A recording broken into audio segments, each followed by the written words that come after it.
I gotta ask you, where does that come from, the Orpheus? So Orpheus was a poet slash warrior in Greek myth.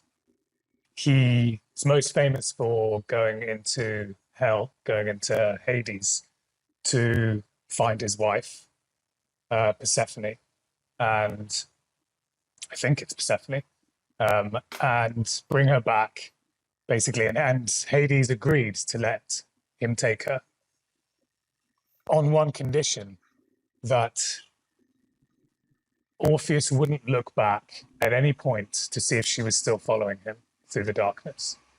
And the story gets to the end, and he can no longer hear her. He can't hear her feet, and he calls out to her, and she doesn't reply. But that's because there's been a spell cast on her. So she is replying, but he can't hear her. And so just as he reaches the threshold to go to Elysium, he turns around to see if she's still there, and then she gets stuck. So that's not the reason that I chose this name. It's because I've always had a fascination with ancient Greece. I used to spend the majority of my summers there because my uncle lived on a Greek island, and my mum had a boyfriend at the time when I was young that also lived on a Greek island, but he was Swedish. But and so I would spend my entire childhood there every summer. So I really I loved it. And I don't know, on Twitter in the early days, like 5 years ago, it was very fashionable to just have Greek statues or Greek names or whatever. Yeah. And Orpheus was one of my favorite characters in Greek mythology, and nobody else had that name. And just back then when I was a lurker, I thought, okay, well, yeah, this is the name I'll choose. And here you are down the road. What's the lesson in that story of Orpheus and his wife, do you think? Well, one, that the gods will play tricks on you, and to see how strong your will is and your trust, essentially, I think. And Orpheus lost a bit of trust at the end, and it later, it didn't go so well for him. But there have been sort of rewrites of that myth where he was successful. So you have the initial bravery of going down into hell, dining with Hades, and his wife was she wasn't really there. She was just this specter, basically, because she was dead. And his love for her was so strong that he had to bring her back. And okay, so her name is Euripides. I think it's Hercules' girl is Persephone, I believe. It's just to clarify. So I guess, having the courage to go down into the darkness, and then but having the trust that you're going to return. And that's a kind of archetypal story as well. Absolutely. Joseph Campbell. There's a blower. They're doing the lawn right now. If you can hear that, I apologize. That's cool. It reminds me of a verse. I don't know the exact verse, but I believe it is the crucible for silver, the furnace for gold, but God tests the heart. So I think that's in line with the sentiment you just shared, that God will play tricks on us. will test us. So that's interesting. And I actually, we spoke last night. I kind of want to get right into it because I've literally been thinking about it all since you told me. You said that you escaped a cult. Do you want to get into that? I've literally been thinking about that since we got off the phone. Yeah, sure. Yeah, I'll get into it. Okay, so it's kind of a long and meandering story. I'll try and keep it relevant. The soapbox is yours. Okay. So I moved to Paraguay in 2021. This is during COVID, during the lockdowns. Essentially, I just said fuck off to the lockdowns, didn't abide by them at all, never wore a mask, obviously never got the prescribed medication. And at that point in time, it was pretty apocalyptic in the UK. and someone had sent me a an attachment or a link to this website. I clicked on the website, and it was of this place in Paraguay that was starting an intentional community, essentially. Okay, so people from Europe and America and Canada and Australia had been moving there, right, with the idea of building your own town. Okay, and it was quite a sophisticated project. It had a 3D printer to build walls. It had, 20 large excavators, lots of machinery. Houses were being built. There was going to be a town with, and it had a school, and there was going to be a university in the future. And, you could move there. It's easy to get residency in Paraguay. And there are lots of tax benefits to living in Paraguay as well. If your business is outside, you don't pay any tax. And at the time, with the way things were, it appealed a lot to me and my girlfriend at the time, and then also my mum. And so we took a huge risk and decided to literally move to Paraguay after speaking to the people running it with a lot of thought. And so life just serendipitous things happen in life, and they push you in certain directions if you're willing to follow them. And and we were. My mum ended up selling her house and a business that was sort of alongside that, which was a sort of alternative health center. Right, and I took the money that I had, and she took the money she had, and we all moved down there. And the idea behind living in this place is you invest, and then this investment is used to build your house and buy land that you want. And then, after a certain period of time, what you haven't spent is then given back to you with interest. And you sign a contract, agreeing to like the sort of overall ethos of the place, and then you move there and get on and start like this new crazy life. And you can do like your own businesses and stuff while you live there, or how did that work? Yeah. Well, that was the idea. Yeah.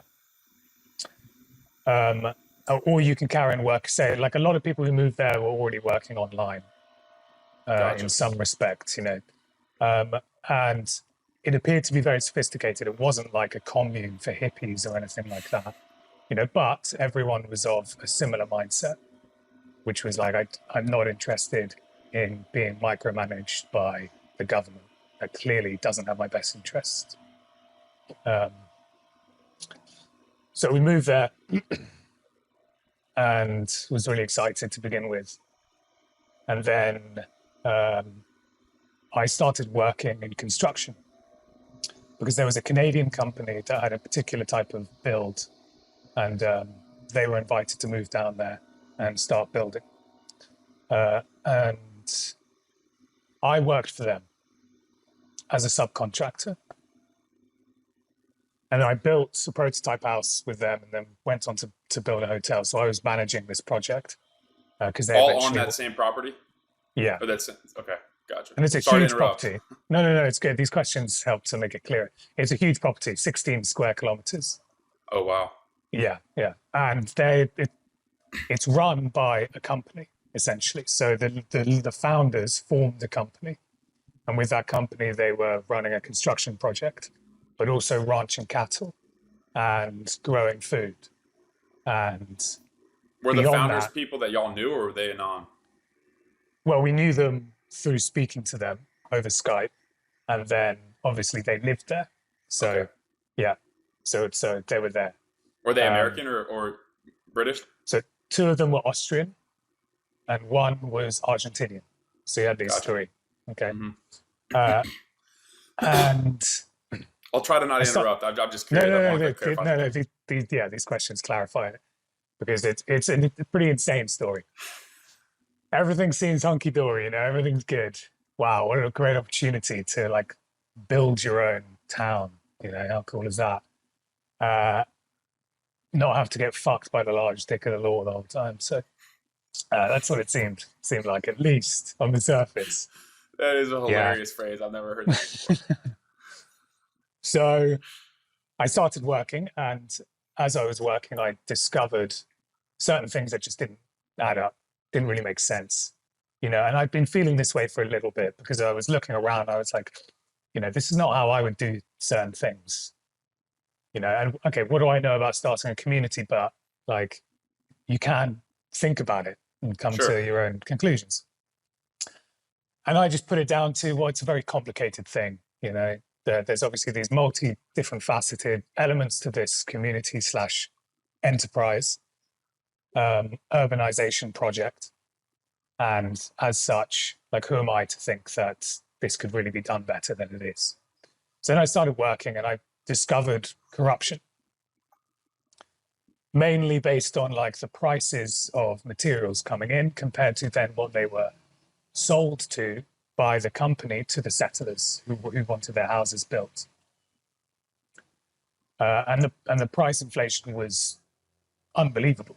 Like, there's the usual price inflation with construction, but like, it's usually around 12 to 25%. But we're talking like 250% increases or more on everything: bricks, wood, cement, gravel, like whatever you can imagine. And were they getting all Insulation. that stuff from South America, or were they going, like, bringing it in from America, other places, or? They were getting it all from Paraguay, yeah, Okay, gotcha, or Brazil. gotcha. Yeah. And so there was this crazy price inflation. And I was looking into it, and I thought, okay, well, this is because of these middle management Paraguayans, right, who were operating the logistics because they knew the lay of the land better than the European and American settlers. And so I raised this to the heads, like in a meeting. I was like, look, you've got a serious problem on your hands, because this is the price that you're using settlers' money to buy material, but this is the price that you're selling it to them.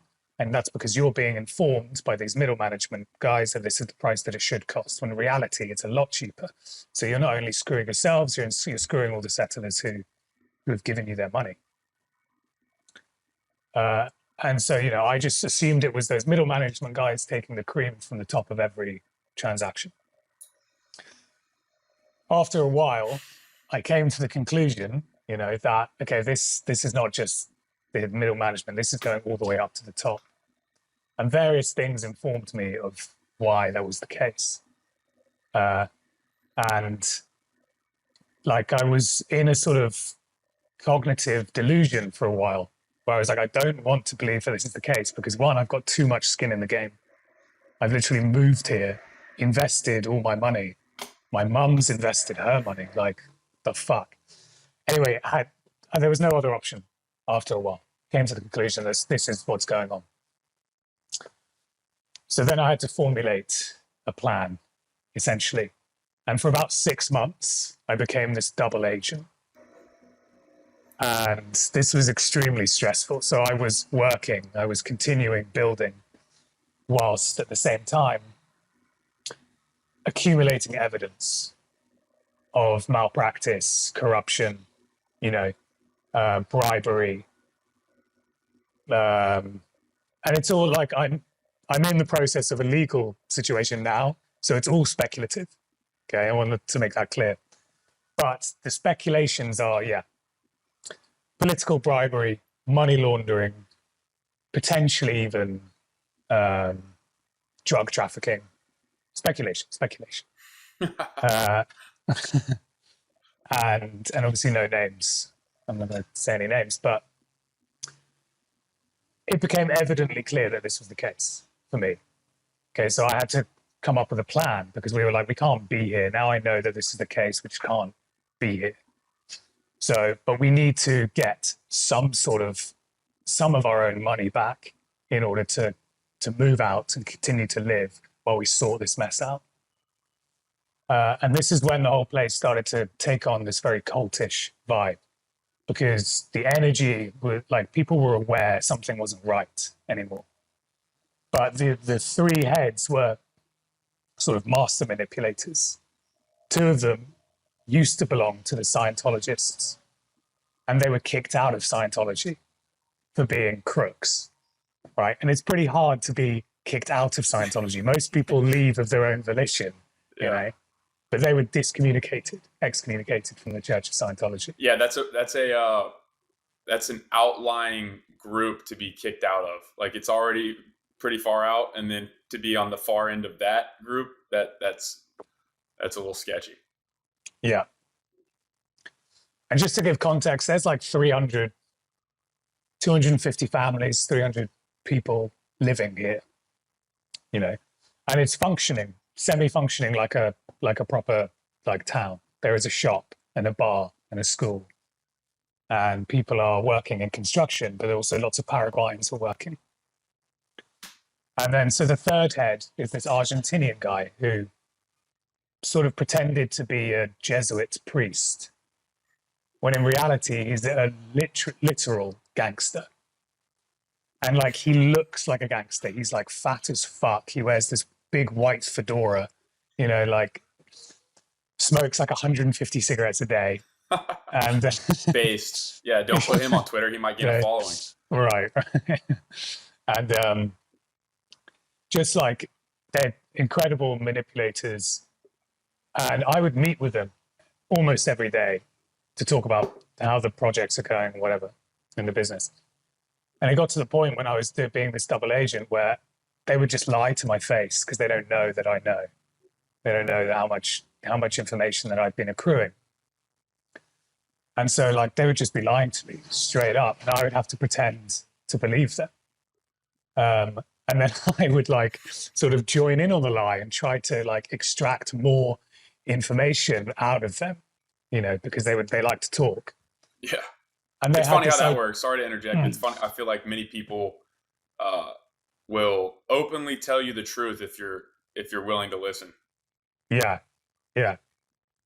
And you know, they had these sort of delusions of grandeur where they thought they were helping the Paraguayan government be saved from the New World Order or whatever, right? And people bought into this, and they were like, thank God for these three people who were so influential, you know. And when I left, I never believed it, but when I left and I would talk to actual people in Asuncion, Paraguay, they'd be like, no, that's ridiculous. This is a country that functions like a country, you know. We have our own power structures.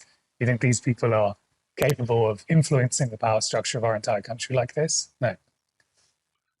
But anyway, this project had a lot of money, like 20, 30 million euros, probably, which now inconveniently or conveniently has gone. Of course. Right? Yeah. And who knows where that's gone? Like, you know, private bank accounts in Nicosia and Cyprus. That's where like Russian and Israeli mobsters send their money, you know, or maybe it's gone to bribing politicians and bankers in Paraguay, wherever, or maybe they're just hiding it. Most likely. Have you ever seen that movie Triple Frontier? Mm-hmm. No. It's like this. It's a Netflix movie. It's actually pretty good. But they basically this gangster basically like uses his house as a literal bank. Like the walls, like inside the wall of every part of the house is the money. That's what I imagine. Mm-hmm. Like maybe they're literally just hiding this shit. Mm-hmm. I mean, you can't transact that amount of money, like without some red flag. Yeah, absolutely. Yeah, or banks. I mean, banks just wouldn't. You know, banks are very, very strict with money transactions these days. Of anything larger than 15, 20K, like it's difficult. And so it's a huge amount of money. Yeah, but basically, I went through the process of discovering this, which was pretty shocking and like traumatizing because you've got to deal with the fact that you potentially made an enormous mistake.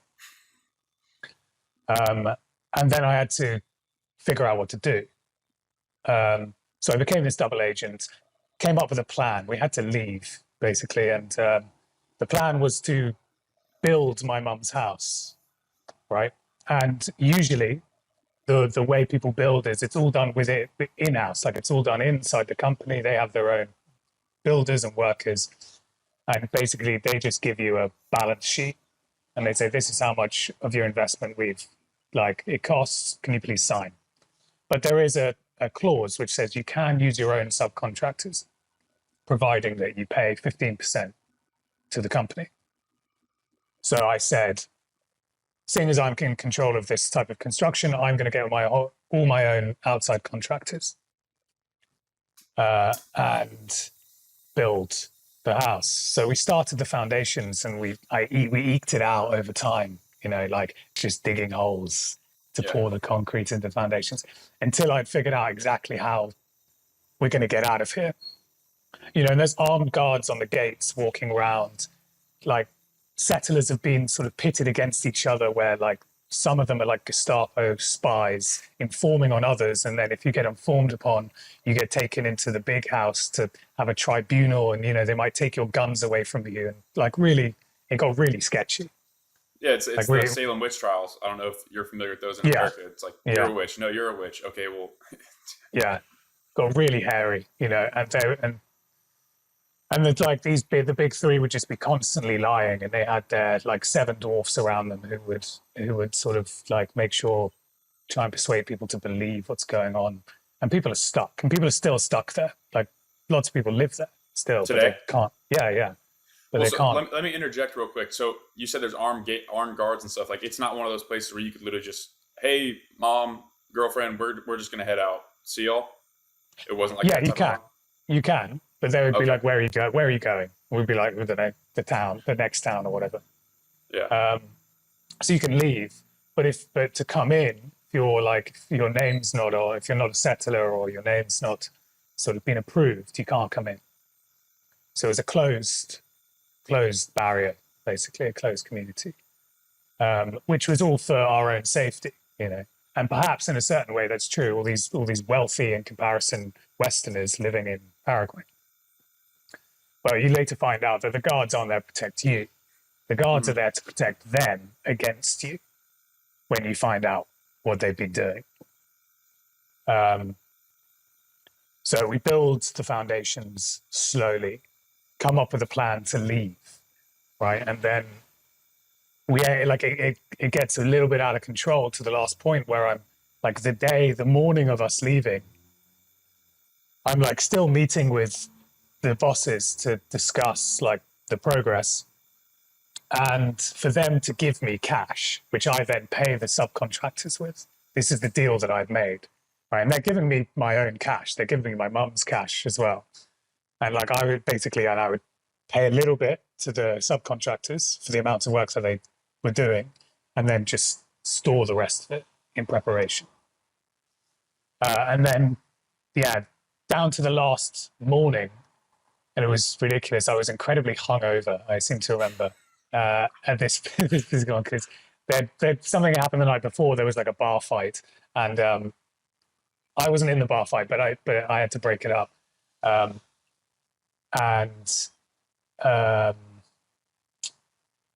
I went in to meet one of the heads to say, yes, I need that 10 grand or whatever to pay the subcontractors now. And he gave me the money, and he's sort of blabbering on, talking about all these things that I know he's fucking lying to me about. And I'm like, yeah, so how's your back? Is it all right? Because I heard it like had a back problem. So I was just like out sociopathing the sociopath. And he was like, oh yeah, and showed me like this new thing that he'd got to help him, some electromagnetic pulse, because they were all into alternative energy systems, alternative healing and stuff like that, whilst also being like crazy people. Literal sociopaths. Yeah, like, and something I learned from that is there are people out there that you can't really deduce what their motivations are, because they're not normal. Their motivations are not like what would motivate you or I. And trying to work that out is going around in circles. So he hands me over the money, and then he hugs me and he goes, "We're in this together." And my face like melts when he does that.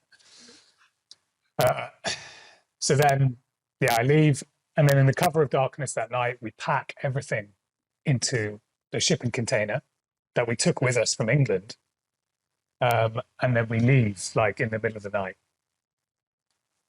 essentially. And did we don't tell anyone. Didn't tell anyone. So one day we're there, the next day we were gone. I thought you just said don't tell anyone, and I was like, you're saying this on a podcast. I was like, I don't know. No, that's fine. No, So no, like literally, we didn't tell him. people just woke up and y'all were gone, Yeah. and y'all And had a then, literal shipping container. How did you go about moving an entire yeah, city? so then a few weeks later, we organized with, I mean, they couldn't hold our stuff. That's, it's ours. So they had to say, okay, yeah, fine. But that for a couple of weeks, we made no contact with them, hundreds of missed calls. Um, and we just like hid out in the hills about 4 hours away. Uh, so, and then we started a lawsuit, and this is the process we're in now. And a lot more has come to light since then, and it's tied in with politicians and, yeah, lots of stuff, money laundering, like top proper gangster type Yeah, stuff. And it's that's like, wild. how did I get myself into this situation? Yeah, And well, why am I I like wanted the to comment main on that character? Yeah. because you made the comment about like it was traumatizing because you're like, oh fuck, I might have just made like a grave mistake, perhaps not grave but close to it. And then you also have the added thing. I don't know how much of it was your idea, but you have your mom and your girlfriend at the time with you, and it's like, well, fuck, like did I really just dig ourselves into this massive hole? How am I going to deal with it? That's wild, dude. Yeah, yeah, and that's what made it particularly hard. I'm very Faustian in that sort of way. Like, if I see something I want to do, I'll see if I can do it, no matter how crazy it is, because of the way I live my life. But it's then bringing other people into it that are going to get hurt. Then, yeah, that was serious, and that was very difficult to sort of get over and deal with. Was there any religious undertones or religious themes in the settlement? I don't know what it's called, but in the place. No, it was sort of designed, designed ostensibly. They designed it like this is not a cult, and and you can worship or not worship whatever you want, you know. Uh, Yeah. and while it wasn't a cult of any religious way, it was a cult of personality. It was a cult of. I mean, these people thought they were building Noah's Ark, kind of. If you know To what I like mean. save the world, yeah. Yeah, save a group of people if the world collapses. Have you had any communication with them since? Well, initially there was the communication to say, look, we have an exceedingly good lawyer. And again, that was so lucky. It was just through, the architect that I worked with, who was Paraguayan, he worked with me on this project and we were working together to uncover all this stuff. And so he was part of the plan. He was like, I'm going to quit when you go. And his cousin is like a huge, famous lawyer throughout the country. Um, And so, just out of luck, basically, we contacted his cousin, and he came on, was our lawyer. So we initially said, look, we're going to get this back, okay, but we can do it the sort of peaceful way. You can just give us our money back, or we're going to take you to court for criminal proceedings, not just civil. And they ignored us, didn't take us seriously. And then recently we were on national news, like ABC News, which is like, it's so mental. My life is just too surreal at the moment. That's wild. And like now it's come out, the press is on it as well. And so it's becoming a far bigger problem for them.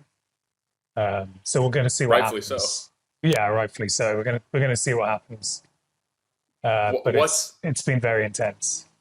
what's what do you take away from that whole scenario thus far?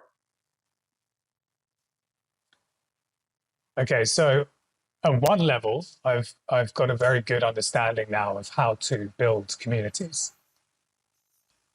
Like, there are people in America and other places that want to start up their own thing, or at least have some degree of separation from wider society because they don't like the direction it's going in.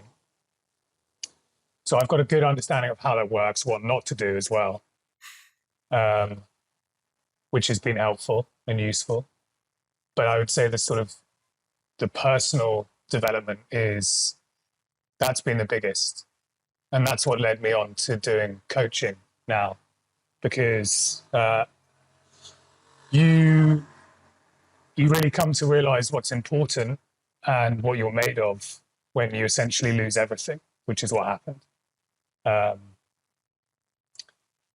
there's a lot of details that I haven't mentioned that like make it a more severe story than even it seems on the surface. It seems But pretty severe. so yeah, and it's basically like when you have to start from nothing at 30 years old after having things previously. Well, how do you do that? And so you kind of create an indomitable will when you have to go through certain things in your life that shatter your previous sort of cozy understanding.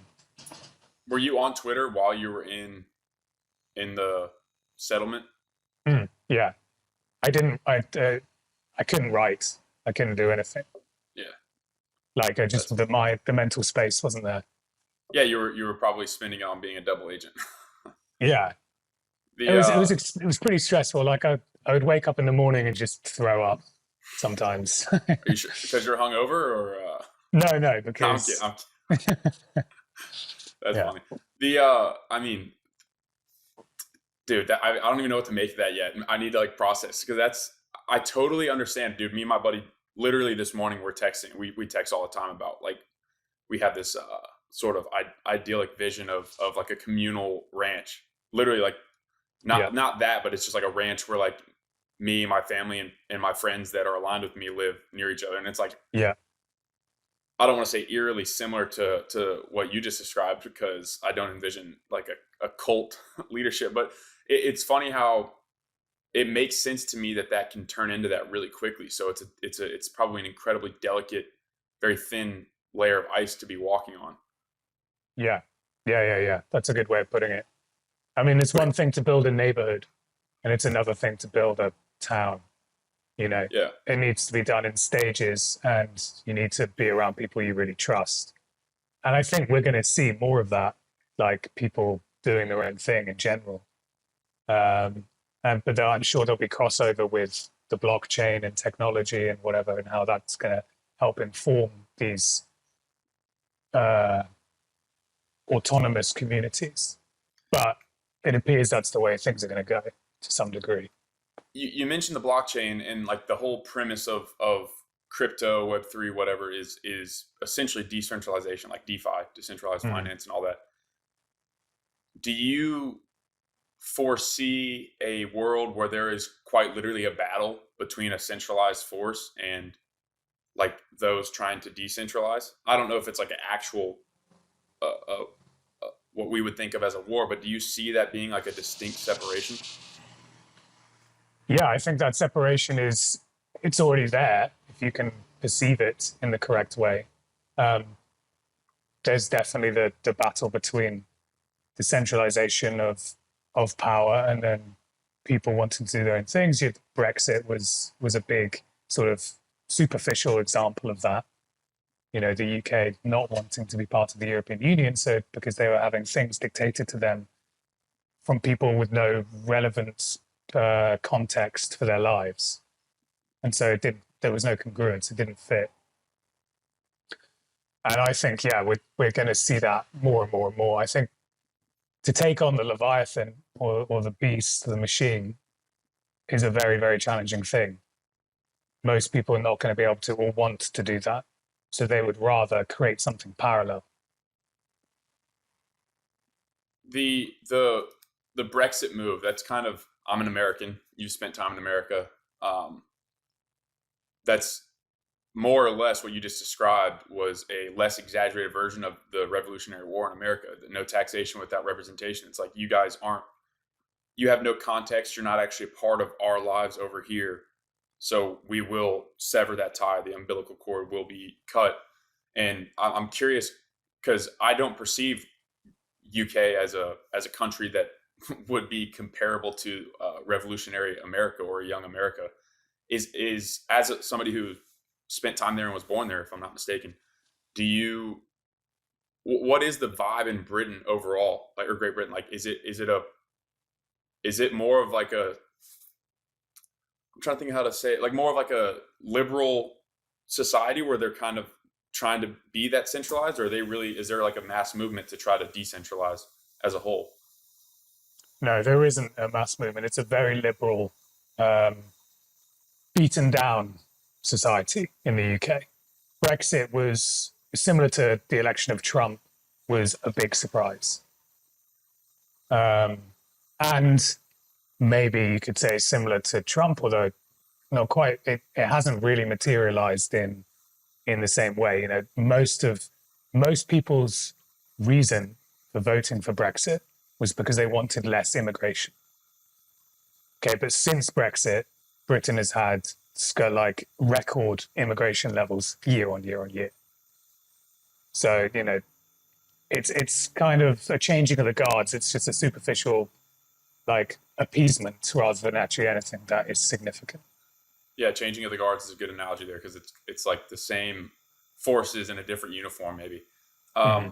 What is your take on the immigration side of things? I'm curious to know, like, given the what's going on, what happened in France a few months ago, and probably is still uh, occurring. What's happening in Italy and certain things like that. What's your take on all that? Yeah, it's a death cult. It's a death wish, basically. Um, and I'm not saying all immigration is bad, but having swathes of illegal immigration from sub-Saharan Africa or certain areas of the Middle East come into Europe, um, you know, there's this assumption that they'll come and they'll just behave just like Europeans, but there's nothing that would say that that's what they should do, because one, they don't have the sensibility because they haven't grown up in that kind of environment. They do the things the way that they would do it, and we allow things because we're not used to them in ways that their own countries don't allow them, and that's probably why they left. But we allow that, like we allow it, and so you can see what's happened in France. You can see what happens in the UK. Like if it's completely unfettered and there's no control, you're bringing in people and you can see it in America when you have illegal immigrants coming through and say they have a DUI and kill a family of three. And this is a regular kind of story. And, you know, you look at their rap sheet and you've seen, oh, they've been arrested twice, they've been kicked out, and then they've been allowed back in. And like this has happened. So, you know, it's an obvious issue, which you're not allowed to speak about for political correctness reasons. And the argument that's made by liberals is like, well, you colonized these countries. Okay, so you did it to them 200 years ago or whatever. And you're like, okay, let's investigate that point. That's fair on the surface. But what's happening is not a recolonization, because colonization occurs through force. Okay, so and there's a certain law to warfare and to these sorts of things, which is if you are the more powerful element, the natural occurrence is something like colonization. Okay, it's happened throughout history. Everyone has been colonized. Everyone has colonized on a certain level. You know, but what's going on now is not colonization. What's going on now is subversion. You have a government that is letting people in, so that they're not colonizing you; they're just being allowed through the gates. So like when Rome fell, the barbarians just walked straight through the gates, and everyone was just fornicating on the street. And so they were like, "Well, this is the easiest takeover I can imagine." Okay, so that's what happened, and so we're seeing a kind of thing like that, and it's cruel because the people who have lived their entire life in a particular way, and this is it's natural to them in their souls. You know, now they're confronted with these extreme differences, and in their own country, and they had no choice over it. Nobody ever asked them. You know, there was a video recently of an African man cooking and eating a stray cat in Italy, and this Italian woman like just crying, being like, "Please stop, please stop." And the man's just like, "Get out of here! This is my food." Yeah. You know, and it's like two starkly different realities going on, and how can they live side by side? And on top of that, and this is quite an interesting story. So I was trained as a journalist, and I worked in Tunisia when I got out of college. Where's that? North Africa, Tunisia. And I Okay, yeah, yeah. Didn't learn that in geography. Well, no, I've heard of the second pronunciation, but the first pronunciation. What'd you say? Tunisia. What was the first pronunciation you said? Yeah, Tunisia. Okay, okay, gotcha. Yeah, sounds different. Yeah. Yeah. So I was writing for a English-speaking paper that was particularly focused on what was going on in Libya. Okay, and I had a few conversations with fixers, and a fixer is someone who basically um, gets you stories or information from the ground. And I made good friends with this fixer, and he came to dinner one night, and we're having dinner, and I wanted to write about the immigration going through Libya, because when Gaddafi was deposed, Libya became the main port of exit for the immigration going up into Italy and Spain, and then through into northern Europe. Everybody would come through Africa to Libya and then through the Yeah. Mediterranean. Yeah. And they had open slave markets in Libya and stuff like that, all after Gaddafi was gotten rid of. And so, I asked him, like, what the story was with this immigration coming up through from sub-Saharan Africa into Libya and then on. And he described to me the process that come of a man, let's say, most likely between the ages of 18 and 30, fighting age male, living in the Congo or somewhere like that, or I don't know, Togo or somewhere just south of the Sahara. So they would somehow have about 10 grand to spend on this trip, which begs the question: how do they get that if like they're literally living in a place where the GDP is so small, or the daily wage is like a $1.50 or something? But they've accumulated 10 grand from somewhere. Yeah. And then, so trucks will come, and the trucks will come to these towns, and then they will get on. Whoever has the money to pay the traffickers will get on to these trucks. And let's say that one day, 100 military-aged males from these towns get onto these trucks, and then they have to cross the Sahara Desert to get to Libya. Okay, and it takes, I don't know, like 15 days or something to cross the Sahara Desert. The Sahara Desert being the least ecologically like safe environment. That's you die if you're in a desert, and it's not a small desert. Like it's not like one of the ones you find in Nevada or something. It's like massive, unbelievably huge. Yeah. So they have to cross that, right? And then the traffickers are pretty insane people. Who knows what these people are like? So let's say 100 people began the journey, maybe 60 make it there, and they die because of whatever. They're not healthy enough to make that journey, or they fight, or whatever. But a smaller proportion make it to Libya and then into Tripoli. And then they're in Tripoli and they've got to deal with the open slave markets, the like factional warfare going on. It's chaos. Constant bombings, like they're sort of bombing each other and stuff. And they've got to make it to the port. Okay, so then you're going to cut off another section of people. Like, so that 60 is now 30 from that original 100. Okay, then they make it to the port. 30 manage to get onto the boat, with 30 from another truck, 30 from another truck, But if we're just taking this original 100, then they have to cross the Med. And if they're crossing the Mediterranean, again, a lot of them die along the way. So let's halve it again, and you get to like 15. So then 15 people of that original 100 make it to Sardinia, let's say. Okay, and you've got to think, so what are those 15 like in comparison? They've got to be the strongest 15 of that 100. So this idea that we're letting in women and children who like need help is just factually untrue. They are hardened like beasts, basically, not like an animal sense, but like they're fucking like hardened warfare kind of Robust robust. creatures. Yeah. Yeah, yeah. And then of course they have to make it all the way up through Italy, Spain, France, say if they're going to go to the UK, and then they have to cross the channel to the UK. So maybe one guy from that original 100 makes it into the UK. Um, and yeah, and what are the jobs that they fall into along the way? Well, whatever's most readily available to them. Okay, and that's most likely gang associations or drug trafficking, something like that. And that's just the reality. Like, so we are living in fairyland when we think like we're letting in these poor innocent people. Yeah, that's it. This is such a broad.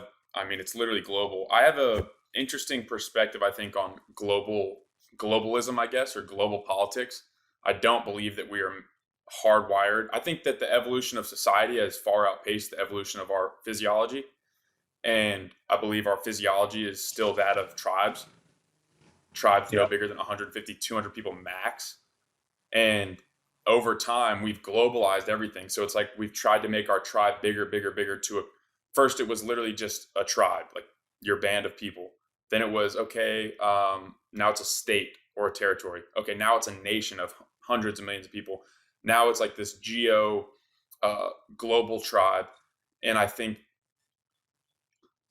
the interesting part of that is I just don't see how that works with our physiology. I don't think it aligns. So it's the people that are in power that try to, for some reason, it's just virtue signaling in a way. It's like you talked about subversion.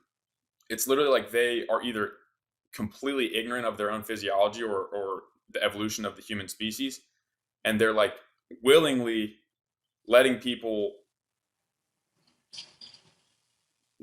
subvert their own tribe. It's like it's in the name of the tribe that they're trying to be a part of. I don't even know if that makes any sense, but Yeah. it's kind of how I perceive it. It's an interesting topic, dude. There's so much nuance. There's a huge amount of nuance. Yeah, and I think, I would agree with you. Our physiology is, we've to a degree bound by our physiology because we've had so much time of microevolution, to civilization, especially a non-homogeneous civilization, is tiny in its time frame of existence in comparison to homogeneous civilization, and before that, tribal civilization, where it's like familial units essentially. And so, in this kind of way, you're more at ease with your family than you are with your neighbors, right? And by extension, you're more at ease with your neighbors than you are with the town across from you because you've got more in common, and that informs as at scale going up and up and up and up. And it's wrong to try and homogenize character and culture um, across unhomogeneous groups, because then it becomes, well, what is the relatable element? And it's usually something to do with commercialism. So it's Nike shoes, or it's like your football team, And while that's good, great. These things, you're an economic unit being moved around on a board, as opposed to a living human being with his own idiosyncrasies and his own sort of way he wants to do things with his own culture. And there is a way for us to have all these cultures and proper diversity across the world. But globalism, in the name of diversity, is reducing diversity. Absolutely. There's two things I want to touch on with that. The first being your comment about the more familiar with the neighbor, you feel more at ease, or with your family than your neighbor, then so on. I saw a tweet yesterday by a lady who basically was saying she realizes now that she used to watch a lot of crime shows when she was younger, and her perception of it is that, it makes me think that like normal things like going on a run in a park, I'm going to get murdered 100% of the time. And I actually responded. I was like, while that might be true, that might have influenced you a little bit, I would argue that it's actually your physiology, your hardwired nature, because very, very, very, very rarely in human history until the last, like this little part, have women specifically ran around in unfamiliar places around unfamiliar people. And Mhm. so I'm like, maybe that's actually your hardwire telling you, maybe it's not a good idea to put headphones in and blast music and run through a park with a bunch of strangers that I have no idea who they are, no idea what their interests are as they relate to me. Um, and that's something that I preach. And I think it can be construed as not tyrannical, but it, I think people construe that as like a bad thing. And I'm like, I just don't see that as a bad thing. There, like you mentioned, there are cultures that have existed for a long time that have existed within themselves, like not as a part of the global community. There's only a handful of those now, and even those are starting to get infiltrated, I guess, by globalism. Um, but I think I'm curious to hear your take on this. Do you think that it's innate for humans to participate in war?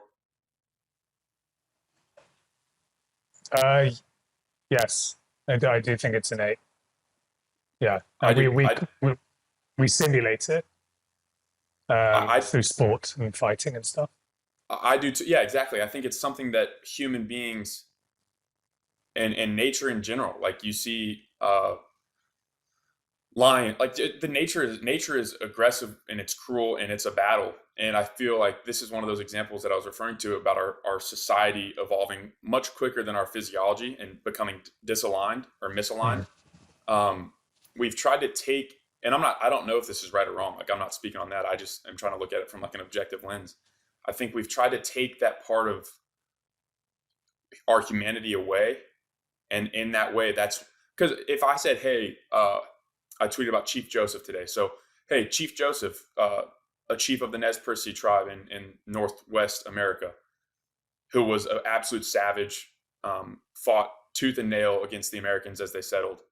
If I said, "Hey, here's 100 people. Your tribe's 100. Your band is 150 people. We're going to bring 100 people from a tribe in uh, Central Asia, right? We're going to bring them in, and you guys just make it work, right?" He'd be like, "Fuck no, we're going to kill all of them." Like, Mhm. you know what I mean? So because that's a danger, that's an external force that they have no familiarity with. So I just think it's an interesting. I look at things a lot through tribal and ancestral lenses. I think it's interesting to look at global politics through that lens. Yeah, for sure. Yeah, I think it's a really good way to inform yourself because if you just take what the academics say these days, they're divorced from reality.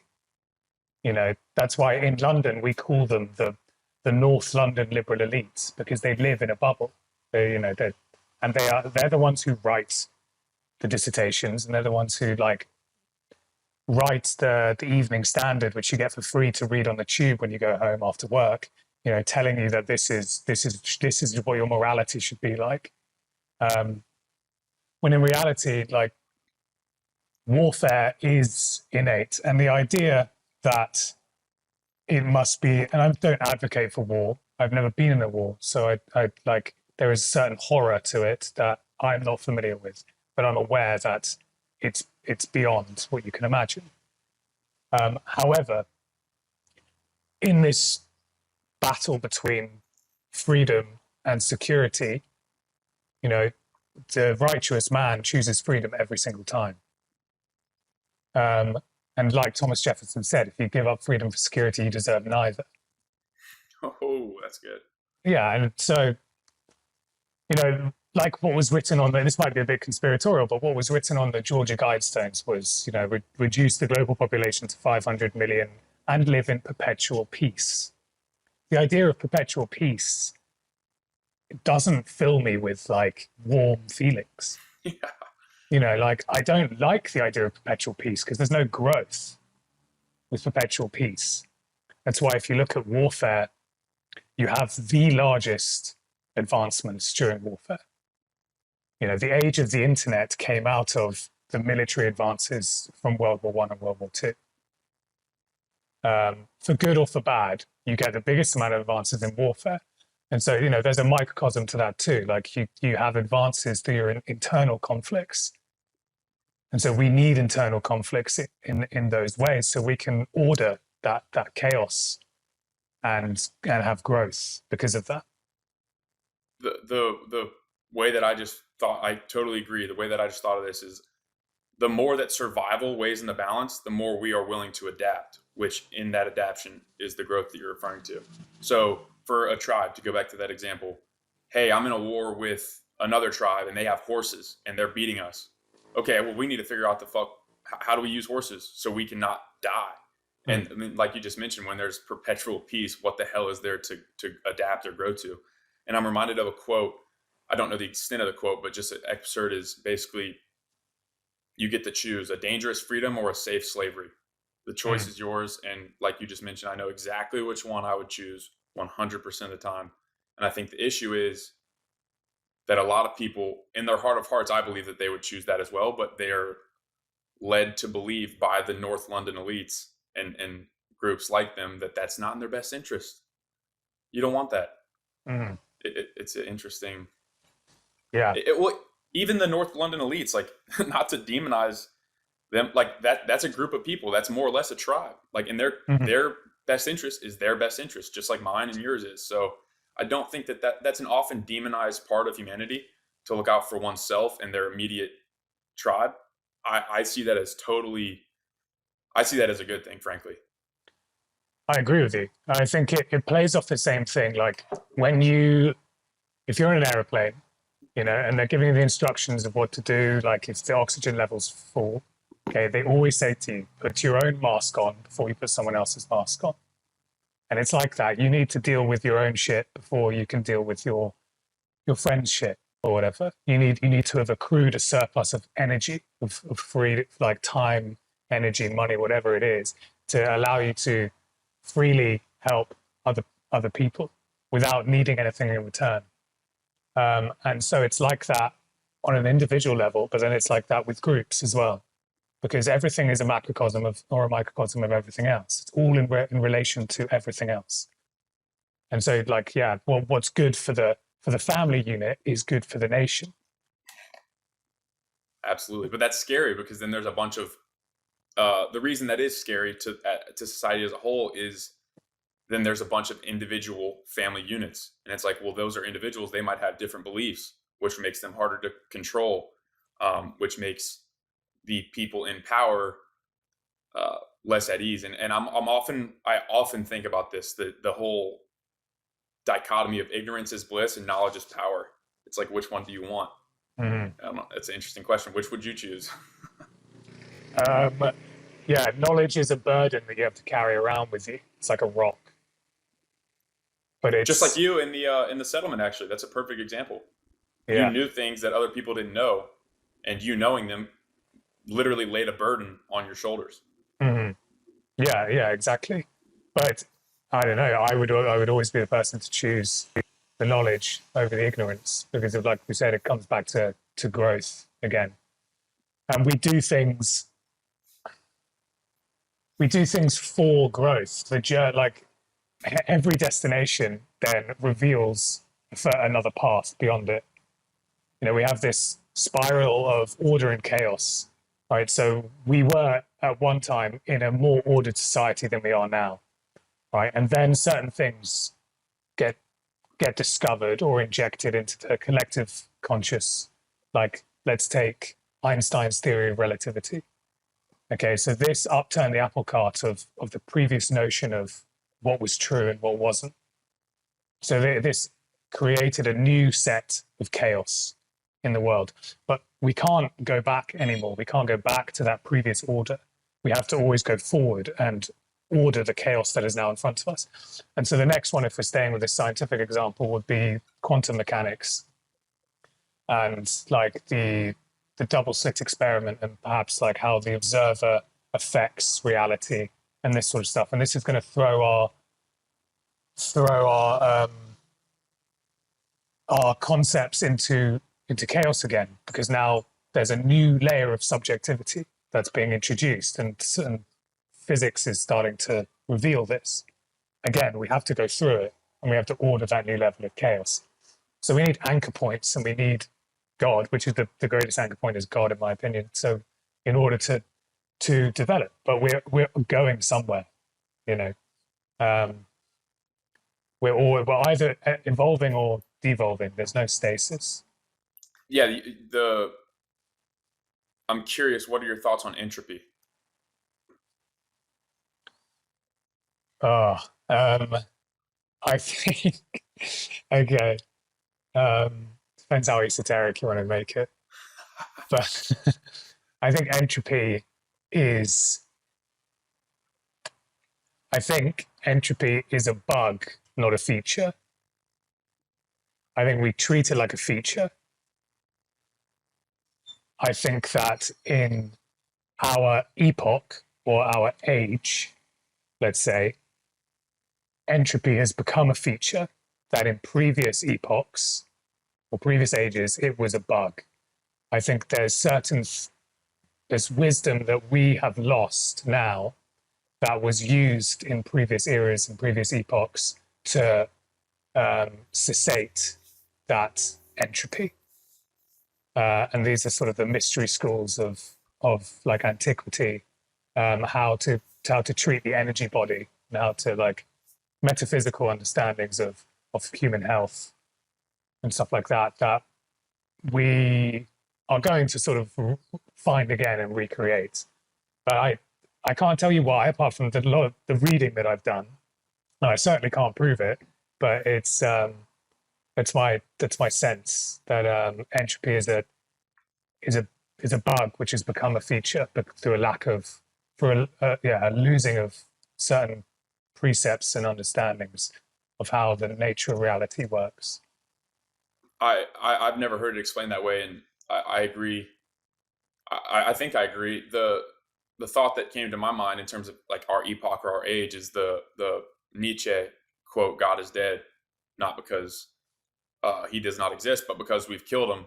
And perhaps, I mean, you talked about it, the wisdom, the sort of the metaphysical understanding that maybe otherwise in previous epochs uh, would have allowed us to treat entropy as a bug, not a feature, or allow it to be that in the way we've disassociated ourselves from those from God, which what Mm, I believe is what Nietzsche was talking about, and that's why in this epoch that is becoming it's almost like it's becoming entropic, if that's a word, like it's leaning mm, towards entropy because we no longer have that, as you said, the anchor or those metaphysical uh, the metaphysical knowledge that we once had.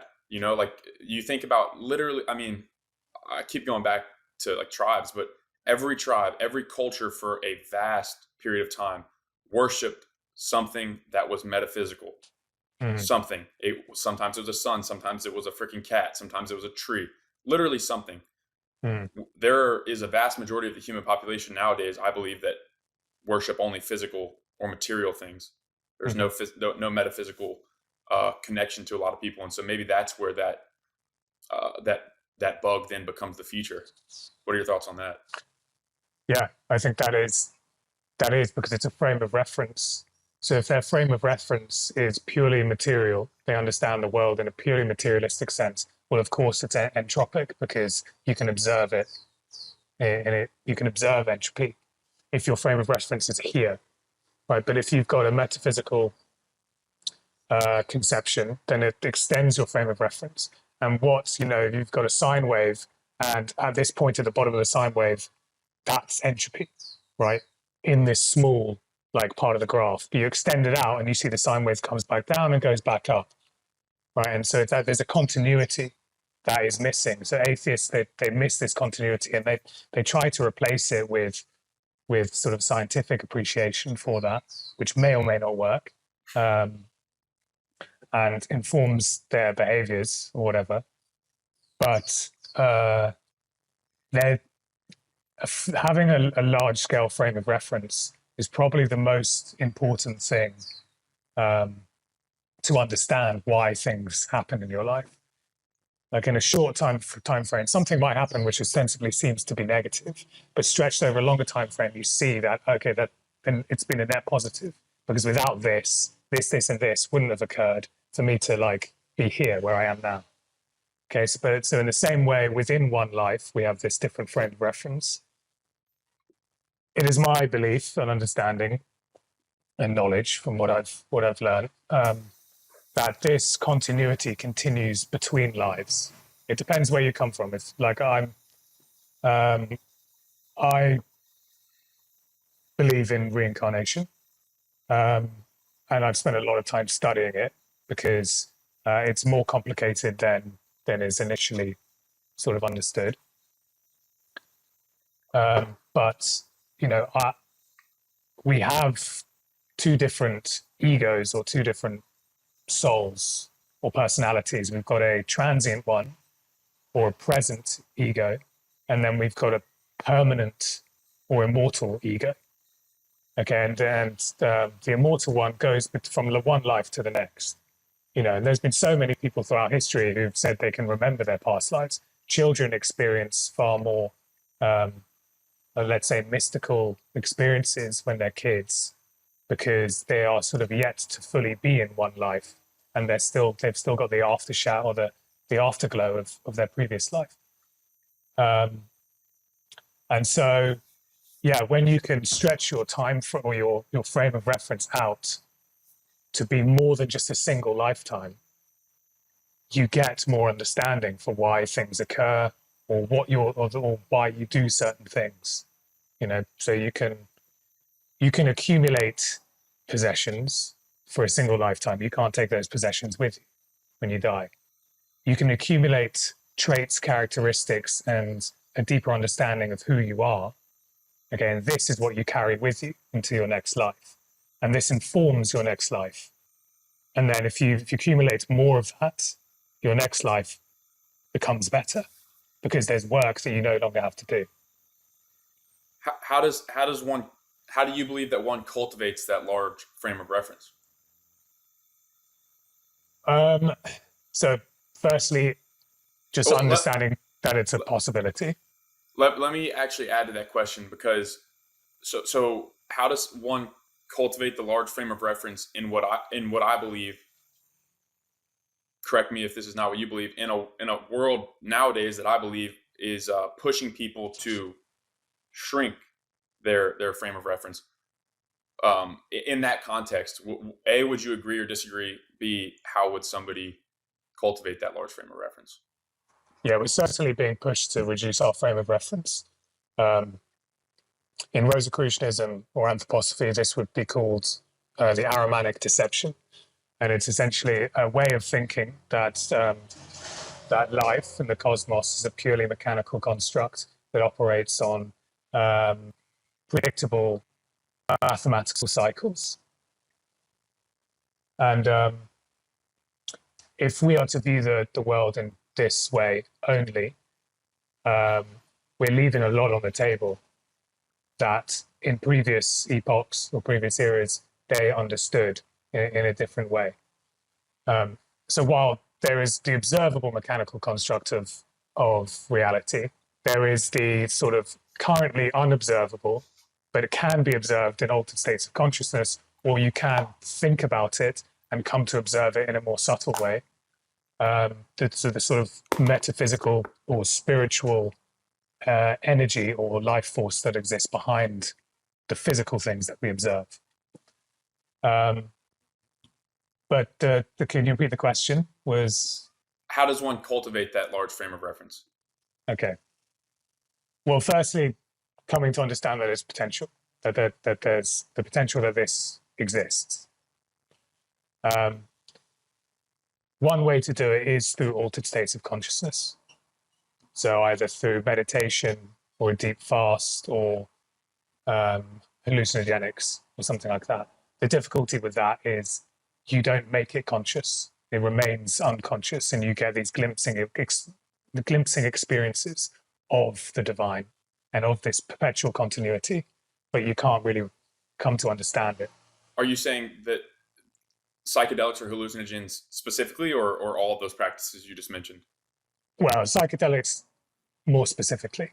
Gotcha.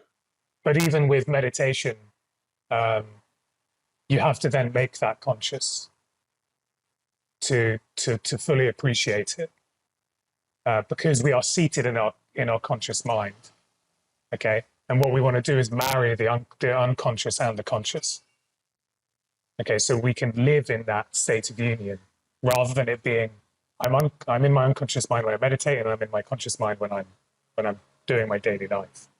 You know, the idea is to make that union, so you have this more magical quality to life in your day-to-day life. If I have the ability to interject, have you ever heard of Ikki Sojin? I believe is his name. I don't think The so. No. the rebel monk, and I may be like messing this up a little bit, but my understanding is Ryan Ayala, who you know, had Danielle Boyeli on, who studied this guy named Ikki Sojin, I believe, and he's known as the rebel monk, and he was basically the rightful heir to some throne. And when he was young, he was at the risk of being killed. And so they sent him out to this monastery, and he grew up with these monks. And the reason he's called the rebel monk, as far as I understand it, is because he was known for, like, I think one of his quotes is like, "Hey, if I'm not here, you'll find me at the brothel or the bar." And people were like, "Well, you can't do that. You're a monk. Don't you need to be meditating?" And he's like, "That's not why I meditate. I meditate so that I can." The reason I bring this up is, I think it relates to your point. I meditate. I do all this so that I can then merge that with life, not live in this state of like, like that's not life. Yes. So Yeah. maybe that relates a little bit. It does, absolutely. You know, it's unifying these poles. Being too one-sided isn't the way through. You actually have to find the middle line. You know, we like what we do when we're alive. On a spiritual level, we are playing this little game between our animal self and our angelic self, let's say. Okay, and so we're bound by both, but we also choose which one we want to align with more. Okay, so if you're bound by your animal self, you are less capable of dealing with your instinctual emotions. You know, so we have these judgments that we'll make on certain things, which don't actually reflect the true nature of the thing itself. It's our perception of it, but we'll treat that perception as if it's the true nature of something. Okay, and this is the incorrect way to look at it, because we've created a simulacrum of the thing, and then we've given it a judgment value, and then we base our decisions based on this judgment value. Right? If we want to angle ourselves to the angelic side of that, is we can look at that and say, well, we've done this, we've created this judgment value, which informs us of something, but it's not a perfect representation of the thing that we're making the judgment value of. Let's say a tree or whatever. And so we're constantly having to do this thing between our animal self and our angelic self. But if we go too far into the angelic self, like you said, like you spend your entire time in like these spiritual mindsets, right? And then there's no balance there, and actually you get lost. And it's this idea that, you know, you can be blinded by the light and not see as much as you can be in darkness and not see as well. And so, yeah, you need the middle line. And so the monk who can have a whiskey or whatever, you know, that's more of the middle line. He understands that the quality of life, it's ephemeral, and it's there to be experienced. And really, like, if you can experience all of it and maintain the balance, that's the hardest thing, rather than being obsessed or abstinent on one side or the other. I totally agree, man. That was really well said. The part about being blinded by the light, you will see just as little as you would in darkness. That's so true. And Jordan Peterson has this idea of, I mean, he didn't create the yin and yang, obviously the Taoist symbol. You're familiar with that, I'm sure. Of one, I think it's the white is the order, the dark is the chaos, the masculine and the feminine. But within both of those are dots of the other. So within the masculine, there is a feminine. Within the order, there's a chaos, and vice versa. He argues that what you're saying is like walking that line in between. And his reference was to Jesus. He's like, this is why people, this is why he in his mind, this is why Jesus is such, like, following Jesus is a good thing, because he was able to walk that line. And the point that I would bring up in relation to Jesus is like the whole idea of he was this spiritual figure and he was supposed to be a symbol of righteousness. And then these people that were so far on one side were like, why are you hanging out with tax collectors? Why are you hanging out with sinners? Why are you hanging out with these people, blah, blah, Mm. blah. So he was able, just like that monk was able to have the whiskey, he was able to walk both sides of the line and then ultimately Yeah. balance. So, man, I love what you just said about being blinded by the light and not being able to see in darkness as well. I've never heard that before. Mm. Yeah.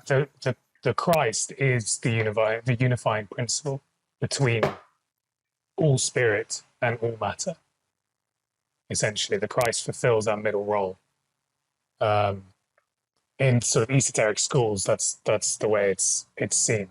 So all spirit again is like check out, or what is it? The saying like tune in and check out, right?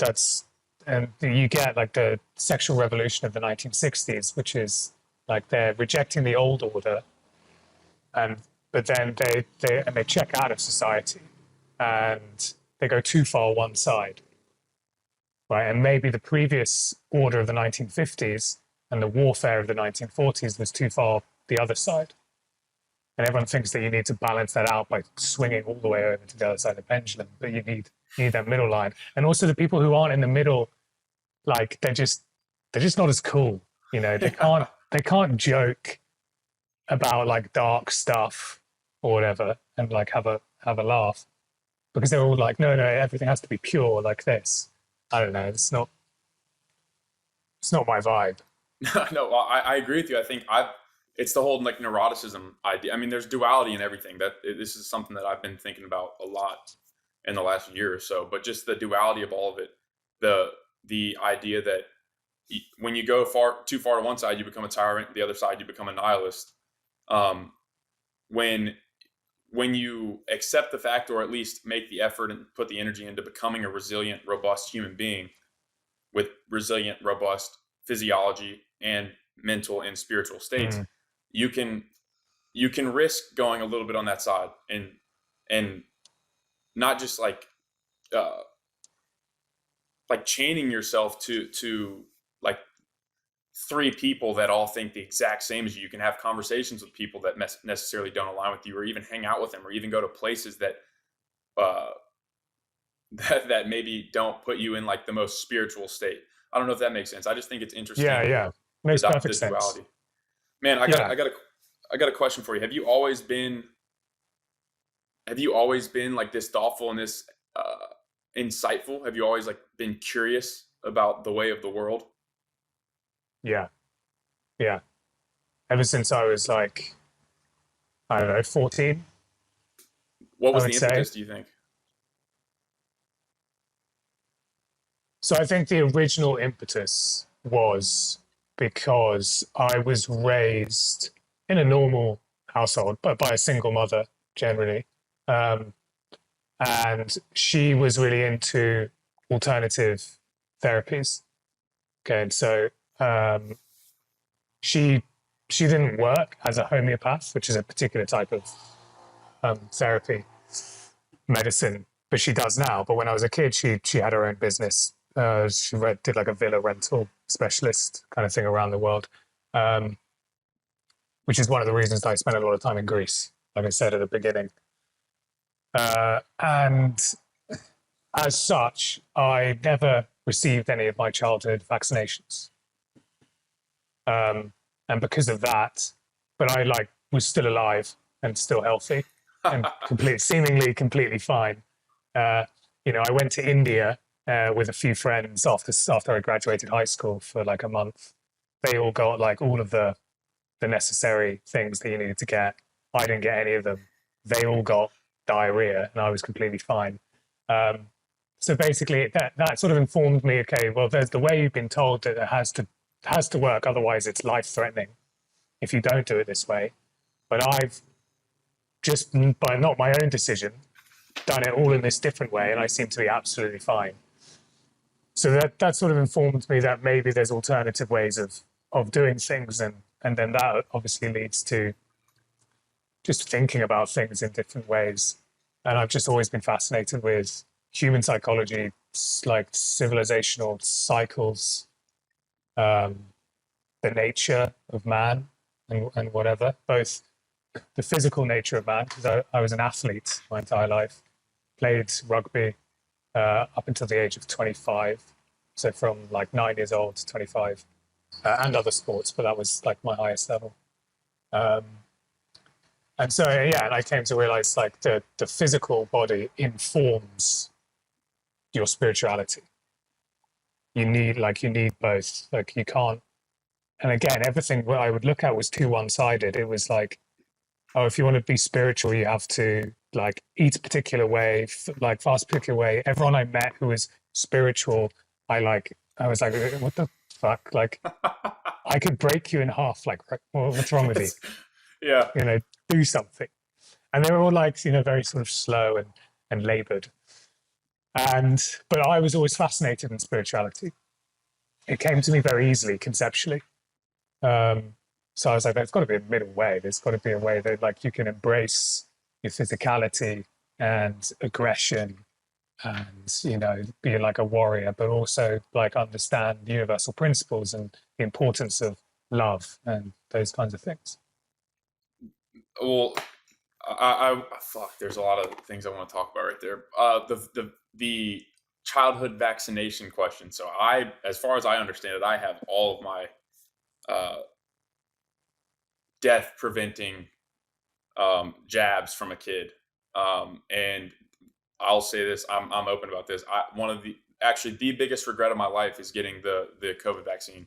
And I put it on the fact that I played baseball in college, and it was in my last year of college. And basically, it's not that I wouldn't have been able to play, but essentially I would have had to spend hundreds and hundreds and hundreds of dollars of my own money getting tested every week on my own accord so that I could be on the team.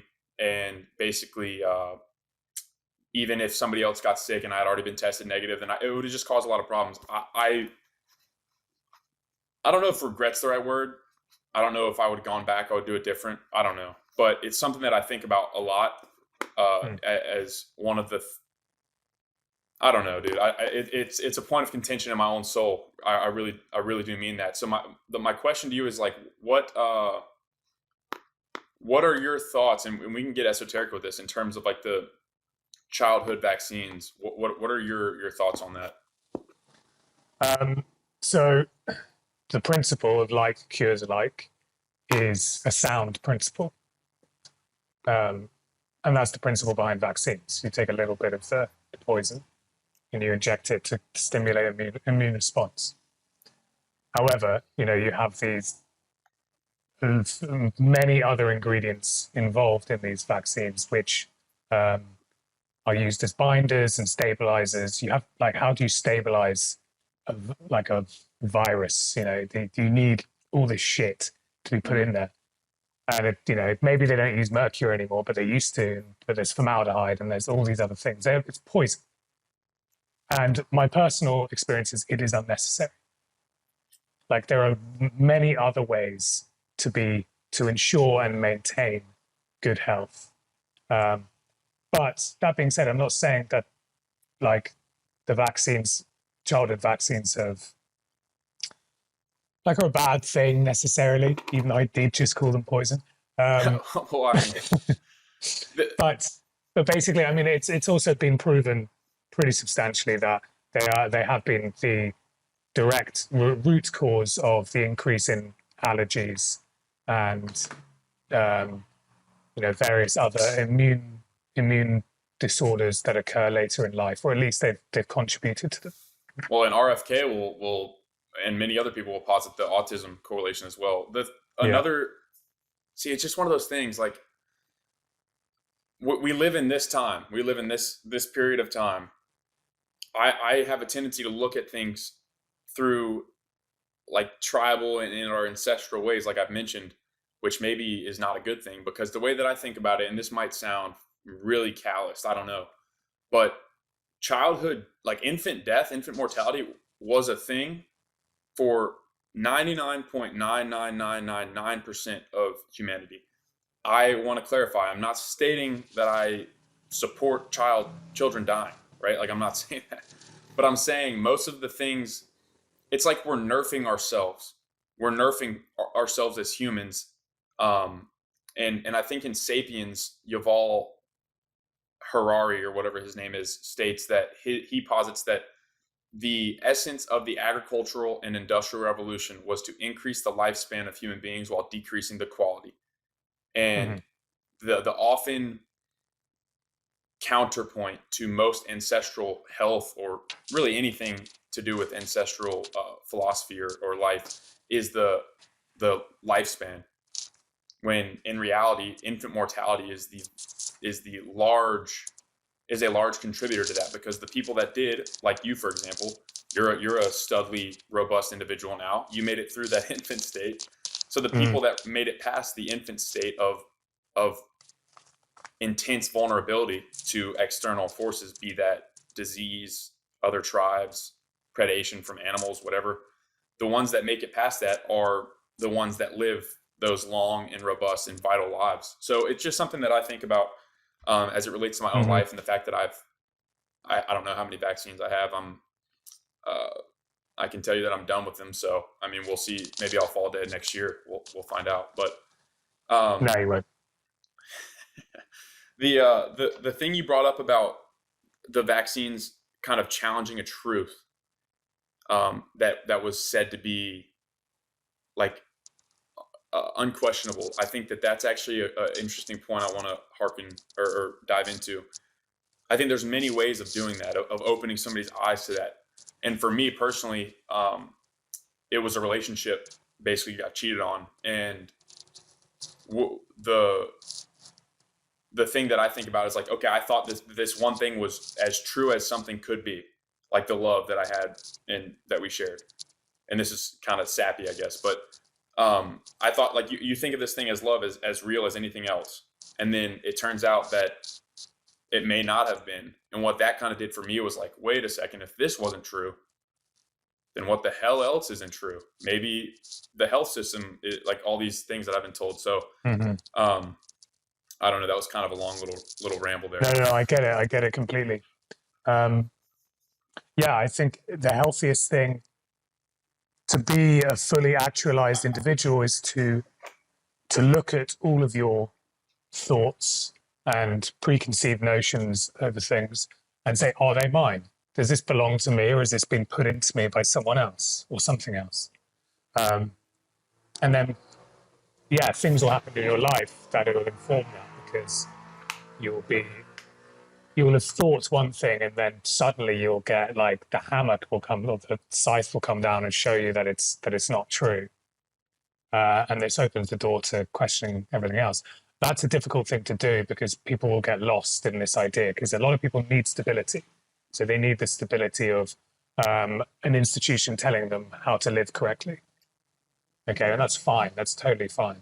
But for other people, they find that to be a bit of an insult sometimes. Like, and now it's clown world, because you've got, like, the health minister of Canada being like a Oh, 400-pound beluga whale. So, yeah. like, so now it's like, yeah, the emperor has no clothes. You can see what's going on.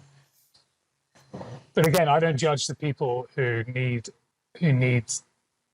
institutions to tell them what to think, because that's completely fine. Like, we all need that to some degree. I just happened to, I got in a lot of trouble for it. It didn't make my life any easier, but I was always obsessed with being, not obsessed, but I had to do my own thinking. Like So that testing the meant, truth. yeah, and that meant rejecting good advice sometimes growing up. I wish I hadn't rejected that good advice, but it is what it is. And So, it's led you to where you are. Yeah, that's a good point. I also think what your comment about these spiritual figures, you're like, I could fucking break you. Like, I totally relate to that. And I think there's a book called Wild at Heart by John Eldridge, and he talks about, like, going into go to a church in America and look at the men in that church, and we wonder why men today don't worship a god. It's because you walk into a church and you see a dude wearing khakis with the flannel shirt, that's skinny, that maybe jogs twice a week, that is bored, that is extremely bridled and basically tamed. And then we wonder why young men are not drawn towards that. It's like Yeah, maybe yeah, because you could beat the shit out of everyone in that church. yeah. And there's a big sort of optics or aesthetics element to what I call positive propaganda. Because propaganda, again, it's like, oh, propaganda, that's bad.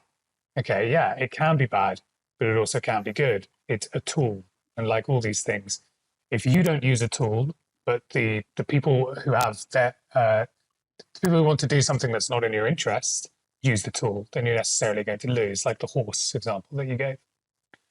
So going back to propaganda as a tool, aesthetics is the heart of propaganda. So if the church wants more young Christian men so they can reclaim their sort of connection with God, they need to consider the aesthetics of what they're putting out, because everything comes down to the schoolyard. You know, we follow the coolest kid in school because it's like a kind of divine right kind of thing. He's the coolest kid because he looks the coolest, and he doesn't care what you really think about him. But he's healthy, he's in shape, he's athletic, you know, and it's far better to win people over by impressing them than it is to simply try to persuade them with your ideas. Yeah, there's a phrase like basically inserted into what you just said. It's far better to impress someone than to impress upon someone. Like Mm. like to try to impress upon someone a certain idea. It's better to for that person to be impressed by whatever it is that you're embodying. And kind of related, actually, in a little bit of an unintentional way. What is a schizo Chad? Okay, hold on one second. I'm just rolling a cigarette, No, totally, you're good. and before your followers get upset at me, okay, yes, it might be a cigarette, but it is with organic uh, rolling paper with a paper filter, so there's no microplastics, Okay. and 100% additive free organic tobacco, so it's just tobacco and water. Hey, look, I'm about to put a Zen in, and I'll honestly argue that that might be healthier than a Zen. But Right, yeah. I mean, I don't know what's in this thing, Yeah, neither. so no judgment Um, from me. And anybody that's okay. listening that's going to judge you for it, stop listening. Well, I don't care. They can think what they think. Um, so, what is a schizo, Chad? I'm glad you brought this up. Somebody who It's something. rolls an organic cig shirtless on a pod. Yeah, actually, it was good timing. So, this is a phrase that I coined, actually, but it's based on my understanding of various things, and obviously phrases or ideas that have been coined by others in history. But the schizo Chad, as we were talking about before, with being too one-sided and finding this middle line, the schizo Chad is that middle line. He straddles two worlds and keeps his own world like, you I'm know. trying. It's just the fact that we're talking about schizo Chad right now, and it's like so philosophical. I love it. Sorry to interrupt. Yeah, I know, but that's also the layered irony to it because it's the dumbest name ever, um, with a deep sort of philosophical principle behind it. Yeah, so it's being part of these two worlds, having the ferocity of the lion, but whilst also being sort of as endearing as a little kitten. You know, like it's unifying these opposites. It's embracing these inherent contradictions that we have to in life, and going through them because like everything, like one side or the other tends to stake a claim in things.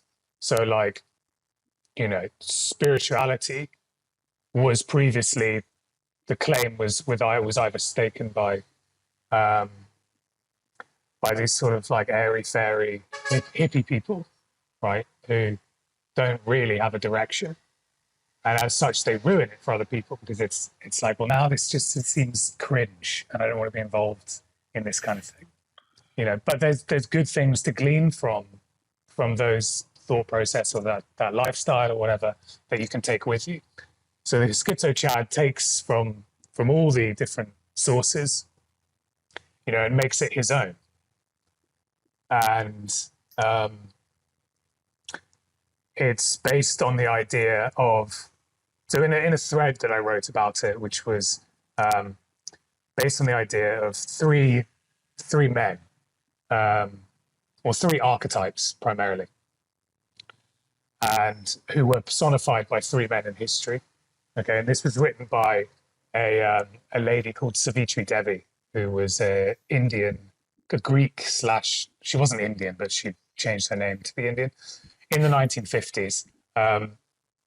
She, probably to your followers, if they looked her up, they would say, well, she has dubious things to say because of her love for 1940s Germany and whatever. However, but just based on this philosophical concept, it was interesting. And so the three archetypes were the man in time, the man above time, and the man against time.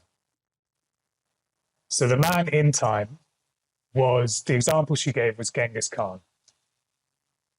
Okay, and so he basically was the current of time itself. He was an indomitable force that was not concerned with morality in any sort of way whatsoever. It was pure will. And so Genghis Khan came to act about the man in time, essentially. Like entropy, time itself, really. Yeah. And it will take from life exactly what he will take. And then you had the man above time.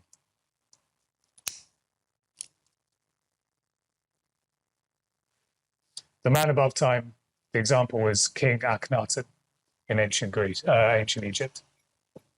And he revolutionized religion in ancient Egypt and made it into the worship of the sun, whereas before it was a pantheon.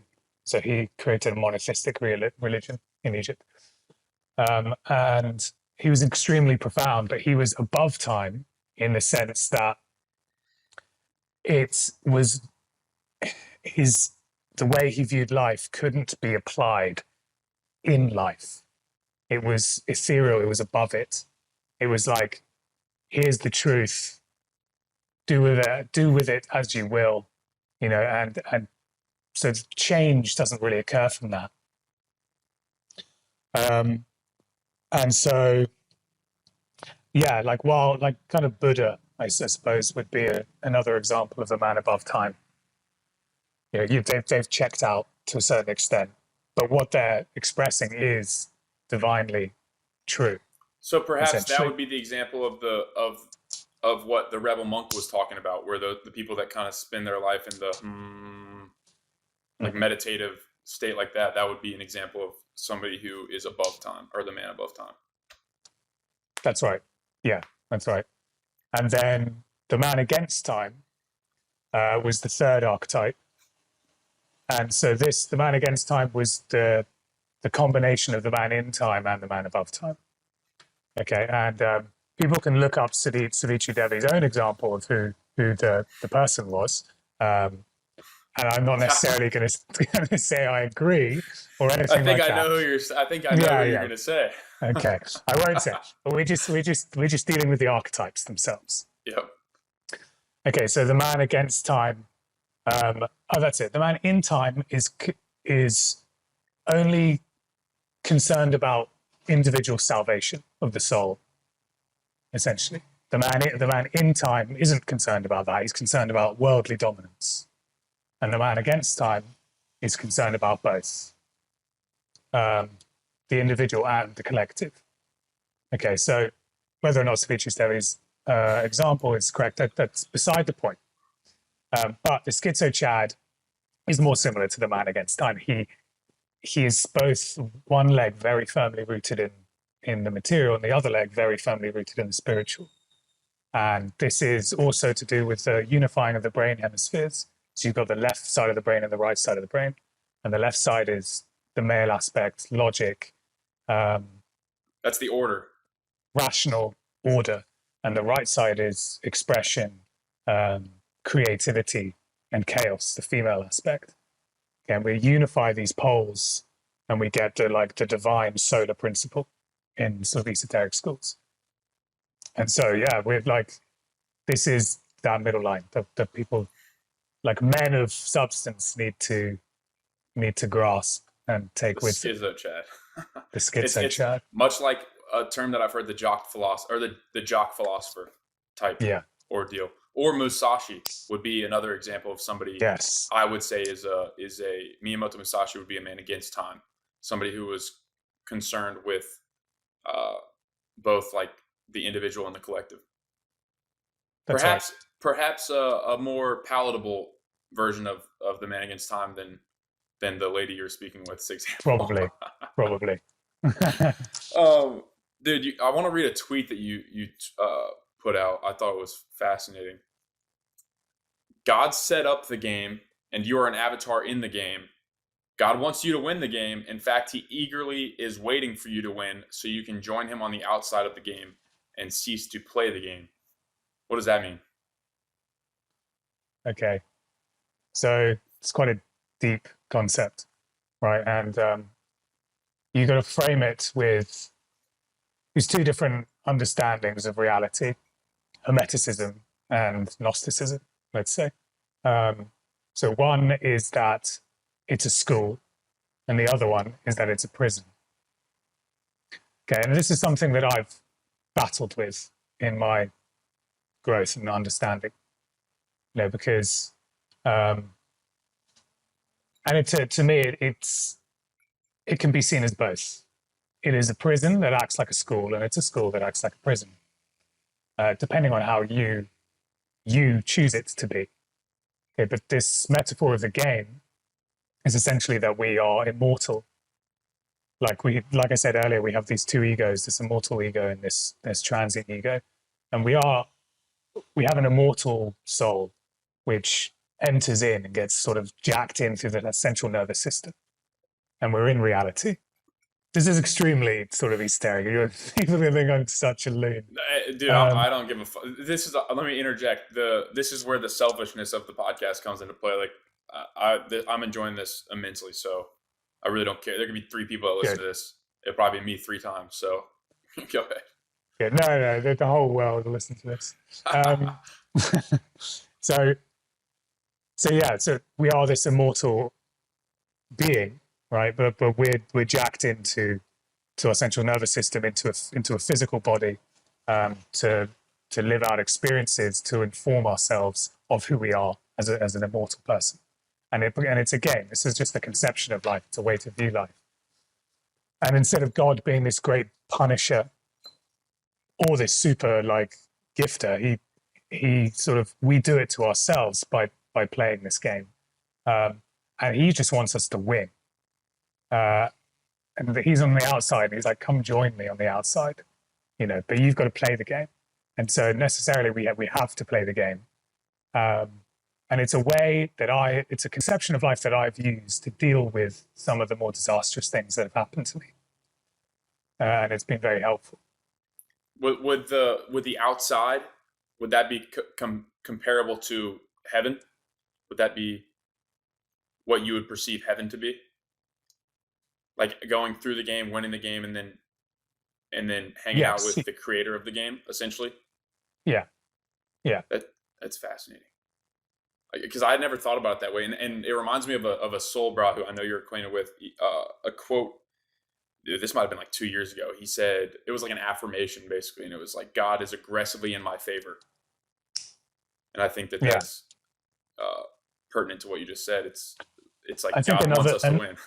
Yeah, another way of seeing it is, because it's a very apt comparison, is the father. So your dad goes to watch you play baseball or whatever when you're a kid.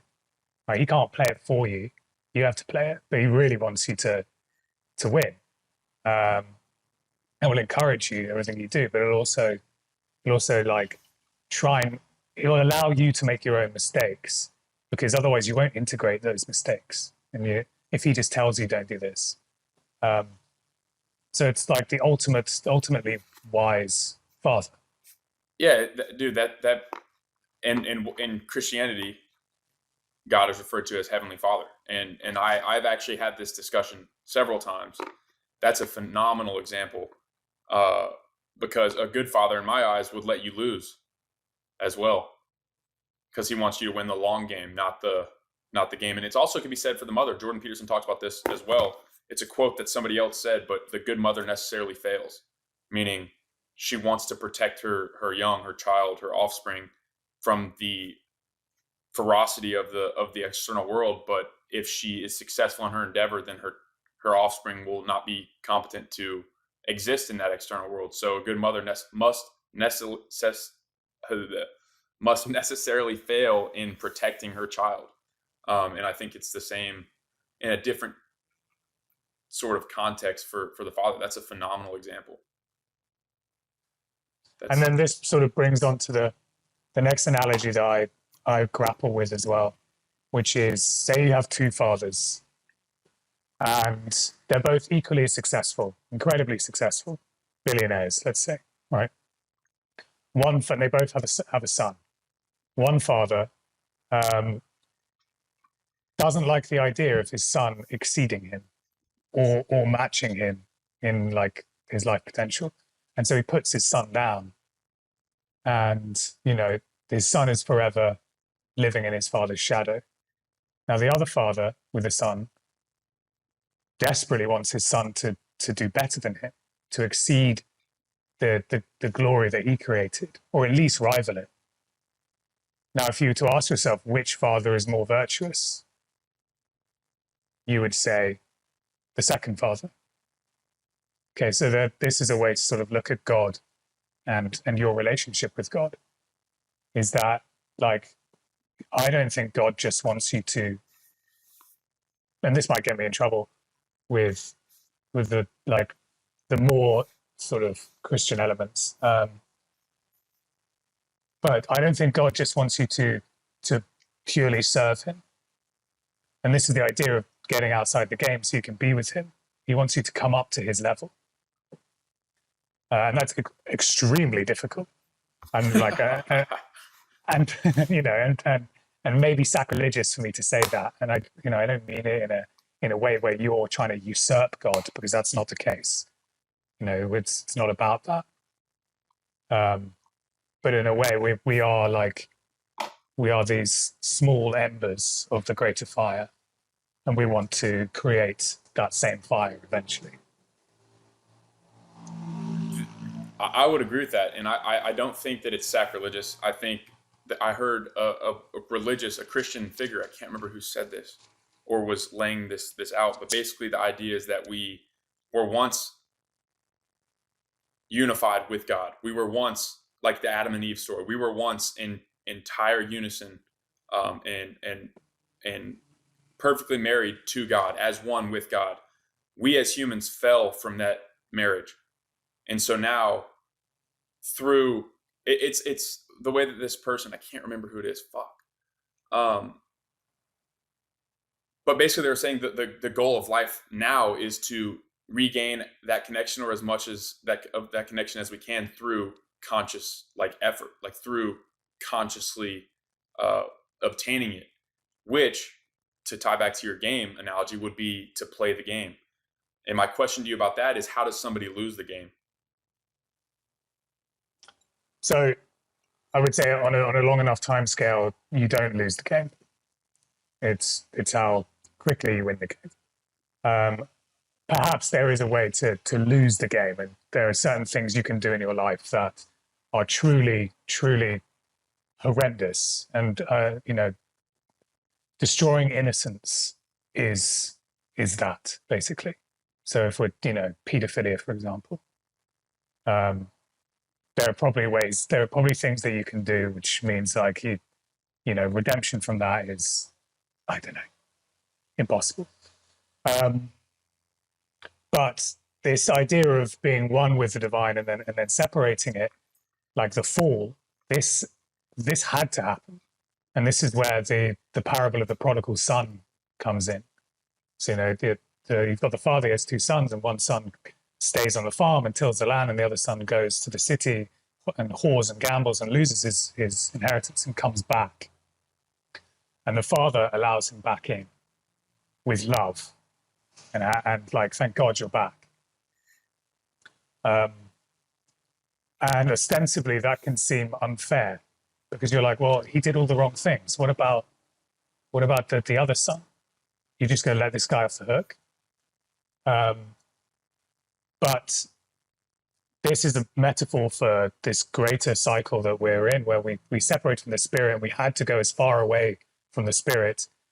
So then we can choose to turn around and come back, and we come back with everything that we've learned along the way. And that is a necessary part of creation.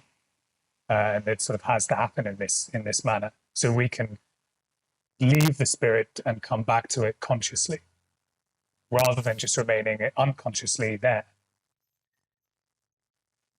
I'm gonna have to definitely re-listen to that part. But what I'm reminded of is the idea that for a tree's canopy to touch heaven, its roots must touch hell. So it's that idea of you have. I wish that I could summarize this. Perhaps that would be like figuring out life, I guess, if I could. There's an underlying tone to everything that we've been talking about, and it has to do with like the duality and the ability to navigate that duality and that polarity. But it's like everything comes back to the ability to face the darkness but not be consumed by it, and face the light without being blinded by it. And perhaps that's the entire journey of life, is figuring out where to look and how to see. My question to you based off that is, how does somebody win the game? So that gets very complicated, but to put sort of simply, you trust that you have the tools rooted deeply in your subconscious for everything that's going to come into your life. And so to plan too much ahead for those things can create overthinking. You go towards these things in life, you trust that you have the tools in your repertoire to deal with them, and then you allow that to occur. And then you're bringing these traits that you didn't know you had out of your unconscious and into your conscious. And through this development, we come to understand who we are. And then coming to understand who we are, we come to understand who God is. And then, through trial and error, many, many lives, you can eventually like get to the point where you win the game and you go through the game. And so some esoteric mystery schools would say that there are people who have done this, and they've left the game and they've taken their body with them. Jesus being one, like the biggest example. Would that be faith? What you're describing, that trust, is that the way that I perceive that? It's like the faith that we have, that connection's already there. We just have to uncover it. It's like we have everything. Exactly. We just have to let it manifest and then utilize it, I guess. That's interesting. Yeah, I wanted to hear your comment on that tweet. I have another tweet as well. And the only reason I highlighted this one is because of the importance that you attach to it. It says, "To he who hath, more will be given," is the most important line written in the Bible. And perhaps this is actually related to what we just talked about, but the implications of this phrase must be understood. Ask yourself, what is the only thing you really have? Develop that and you will get what you need. Maybe upon reflection, that might be directly related to what we just spoke about. Yeah, that's really good segue. It is directly related. When we go out, and this is to touch on what you said just before that, when we go out into our life and we develop externally, we are then revealing internally something that's already there. So we're not finding anything new, we're just remembering what we forgot we had already. And it's this interplay between the external and the internal. Okay, but if you're not going out and taking the risks externally, then you're never going to peel back those layers internally. So you have to do that. You have to do that. But to the point of the tweet, so to he who hath, more will be given. Basically, the answer to the tweets, well, what do you have fundamentally? Well, you only have yourself. That's what you're born with, and that's what you die with. So that's the thing that you need to develop more of. And if you develop more of yourself, you will be given more. Like you'll get more in your life, or just you'll reveal more of what's already there, and it blossoms and sort of expands basically. So, and again, because ostensibly that would seem quite unfair. Just to read that superficially, to he who hath more will be given. It's like, oh, so if he's already got wealth, he's going to get more wealth. If he's already got this, he's going to get more of it. Well, that's unfair. What about me? I don't have it. How am I going to get it if I can't have it in the first place? Because go ahead. Sorry. Um, because what it means is to develop more of yourself, to come to know who you are fundamentally. And there are various things you've got to do and practices and inner work and outer work, and it's not easy. But that's what you're trying to accumulate, because that's the thing that will emanate out and give you everything that you want or need. If I'm not mistaken, there's a second half to that phrase, and it's to he who hath not will be taken away. What he has will be taken away. Mm-hmm. And perhaps what you're saying is right. It's if you do not have yourself, more of yourself will be taken away. So the thought or the question I have for you based on that is what would stop somebody from having, like what is the thing that is impeding somebody from it realizing or I guess having would be the best way to put that. Well, I think if you're not authentic, essentially, basically we set up a resonance, we emit resonance, right? And that resonance can either be congruent or it can be false. And if you're not acting authentically, then you give off a false resonance.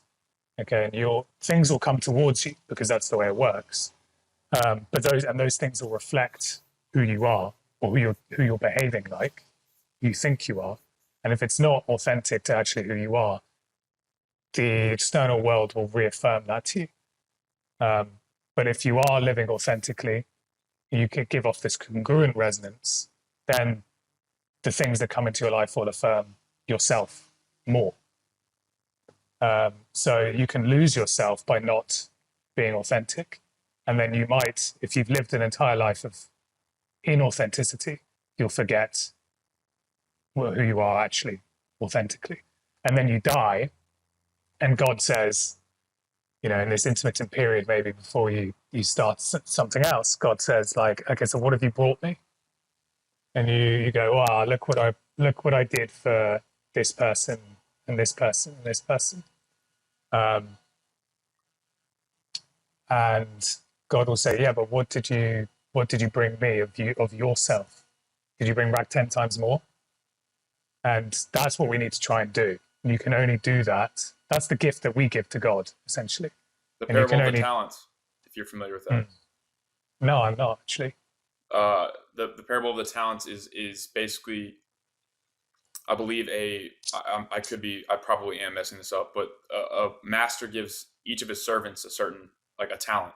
I think that a talent back in biblical times was like a currency or maybe some measure of value.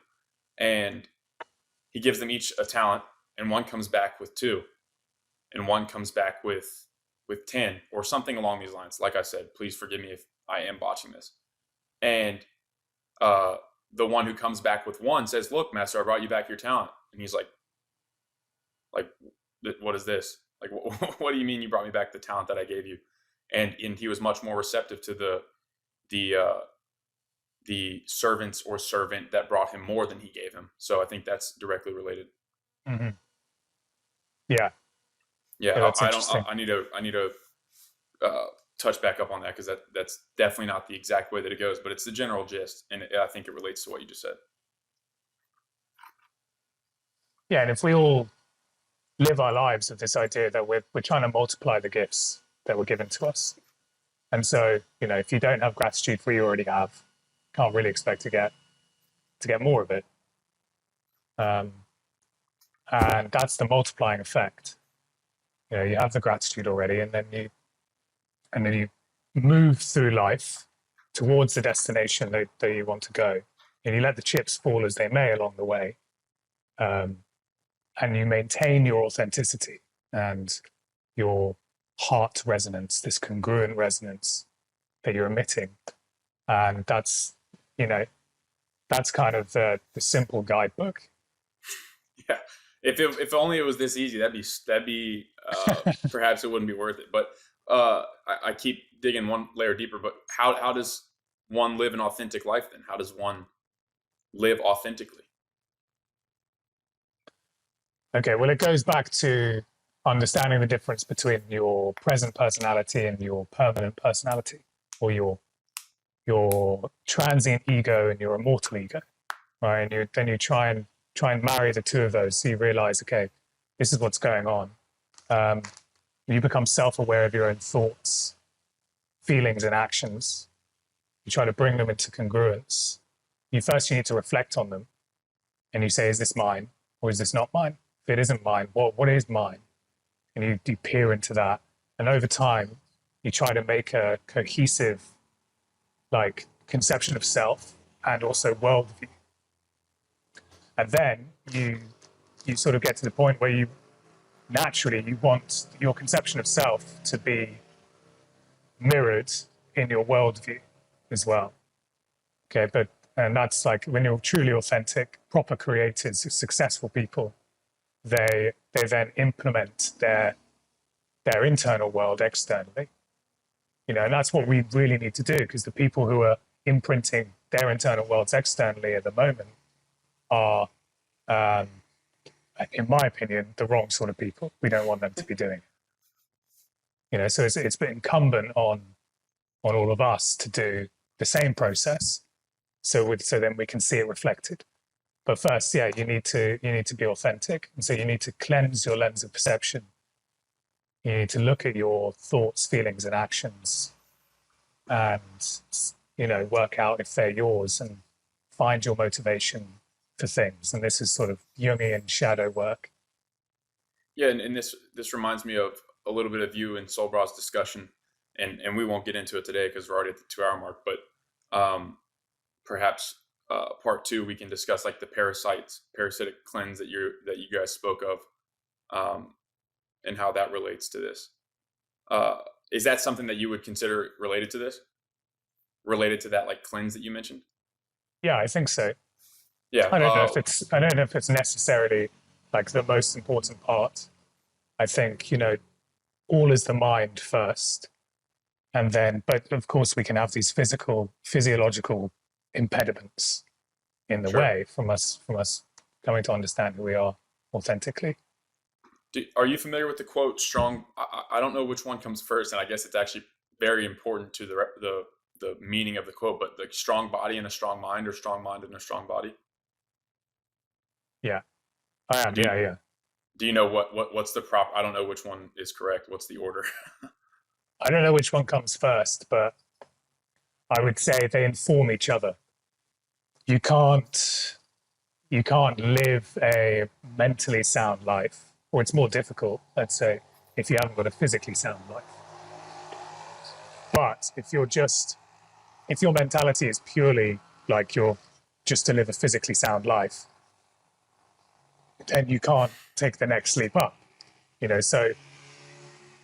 So if we want to develop spiritually, we have to develop physically.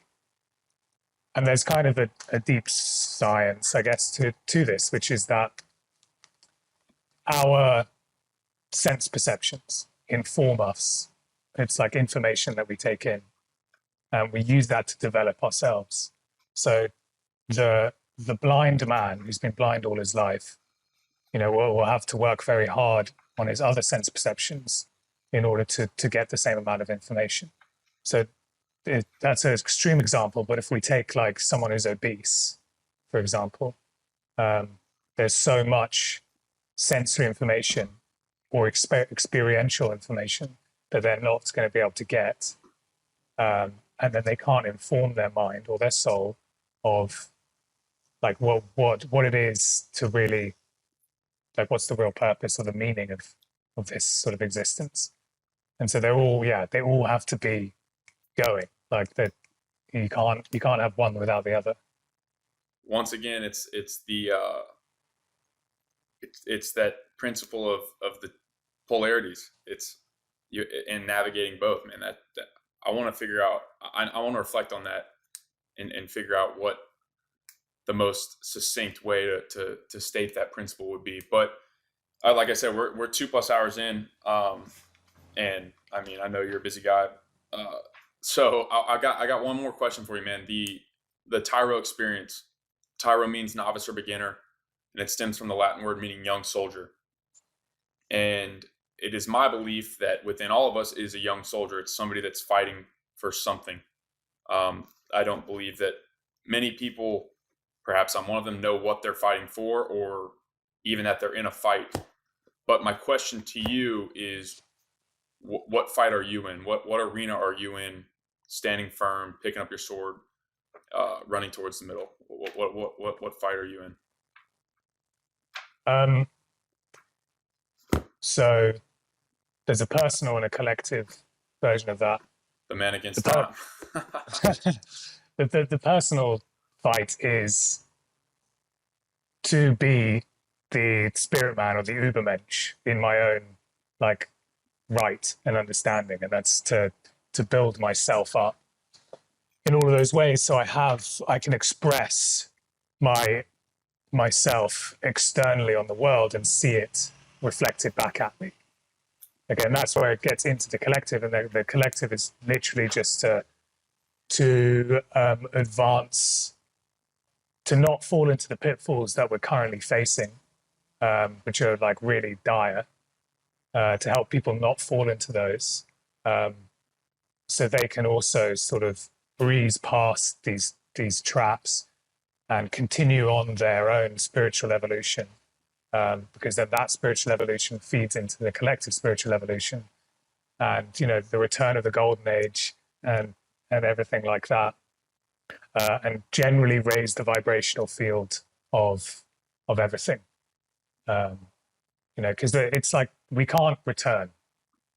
So it's a return of the golden age, but it's not. It's creating a new golden age, because we can never go back. We always have to go through and go further. And so that's the arenas that I'm working on. And so that's how I help my clients with coaching, using various sort of different esoteric principles, and just sort of advice. And it's, I do physical, mental, and spiritual coaching. So it's across those three pillars. And again, they all inform each other. And so, there's a lot of physical health, but there's a lot of like how just to understand reality and then bend it to your will. So you can take that internal world and you can splay it into the external, with the hope of making everything better, more good, more true, more beautiful. More schizo chads. More schizo chads. That's right. Dude, that's awesome, man. This has been a real solid 2+ hours, man. Like, I can't thank you enough. I got a lot to think about. I need to go on a walk. But I appreciate your time, man. Yeah, no, my pleasure. Thanks for having me on. This was a fantastic, we've got a great rapport. Absolutely. So it was really, really like flowing and easy to talk to you. I'm gonna do a shoulder session in the gym now. So yeah, round 2, perhaps. Yeah, there you go. Dude, I gotta make this comment. What was it, yesterday, or maybe it was the day before? No, it was yesterday. The massage, when you're like, I'm so grateful, or how grateful I am that masseuse had me as a client or something. Absolutely hilarious, man. But yeah, it did make me think, because like if you're old, fat, and ugly, and like the masseuse is going to be like, damn it, yeah. But if you're young and beautiful, then that's a good like reminder for physical training. It's like be the person that the masseuse is happy to work on. Yeah, that's a good way of putting it. But round 2, maybe in Paraguay or somewhere else, man. Maybe in person. That'd be preferred. Yeah, I would love that. That'd be epic. Right on, brother. And with that, I hope you all enjoyed the conversation with Orpheus. Man, that was a phenomenal 2 hours. One of the most thought-provoking conversations I've ever had in my entire life, frankly. And some of the things that we touched on are things that I'd never thought about or perspectives I'd never heard or reflected on. And I will be doing some reflecting on this conversation and probably listen to it multiple times because Orpheus has a way with words and is very insightful. So I hope y'all enjoyed that. Follow him everywhere, Disco Orpheus. It'll be linked in the show notes. Phenomenal follow, phenomenal guy, great conversation. I hope y'all found some value. Until next time, stand firm in the arena.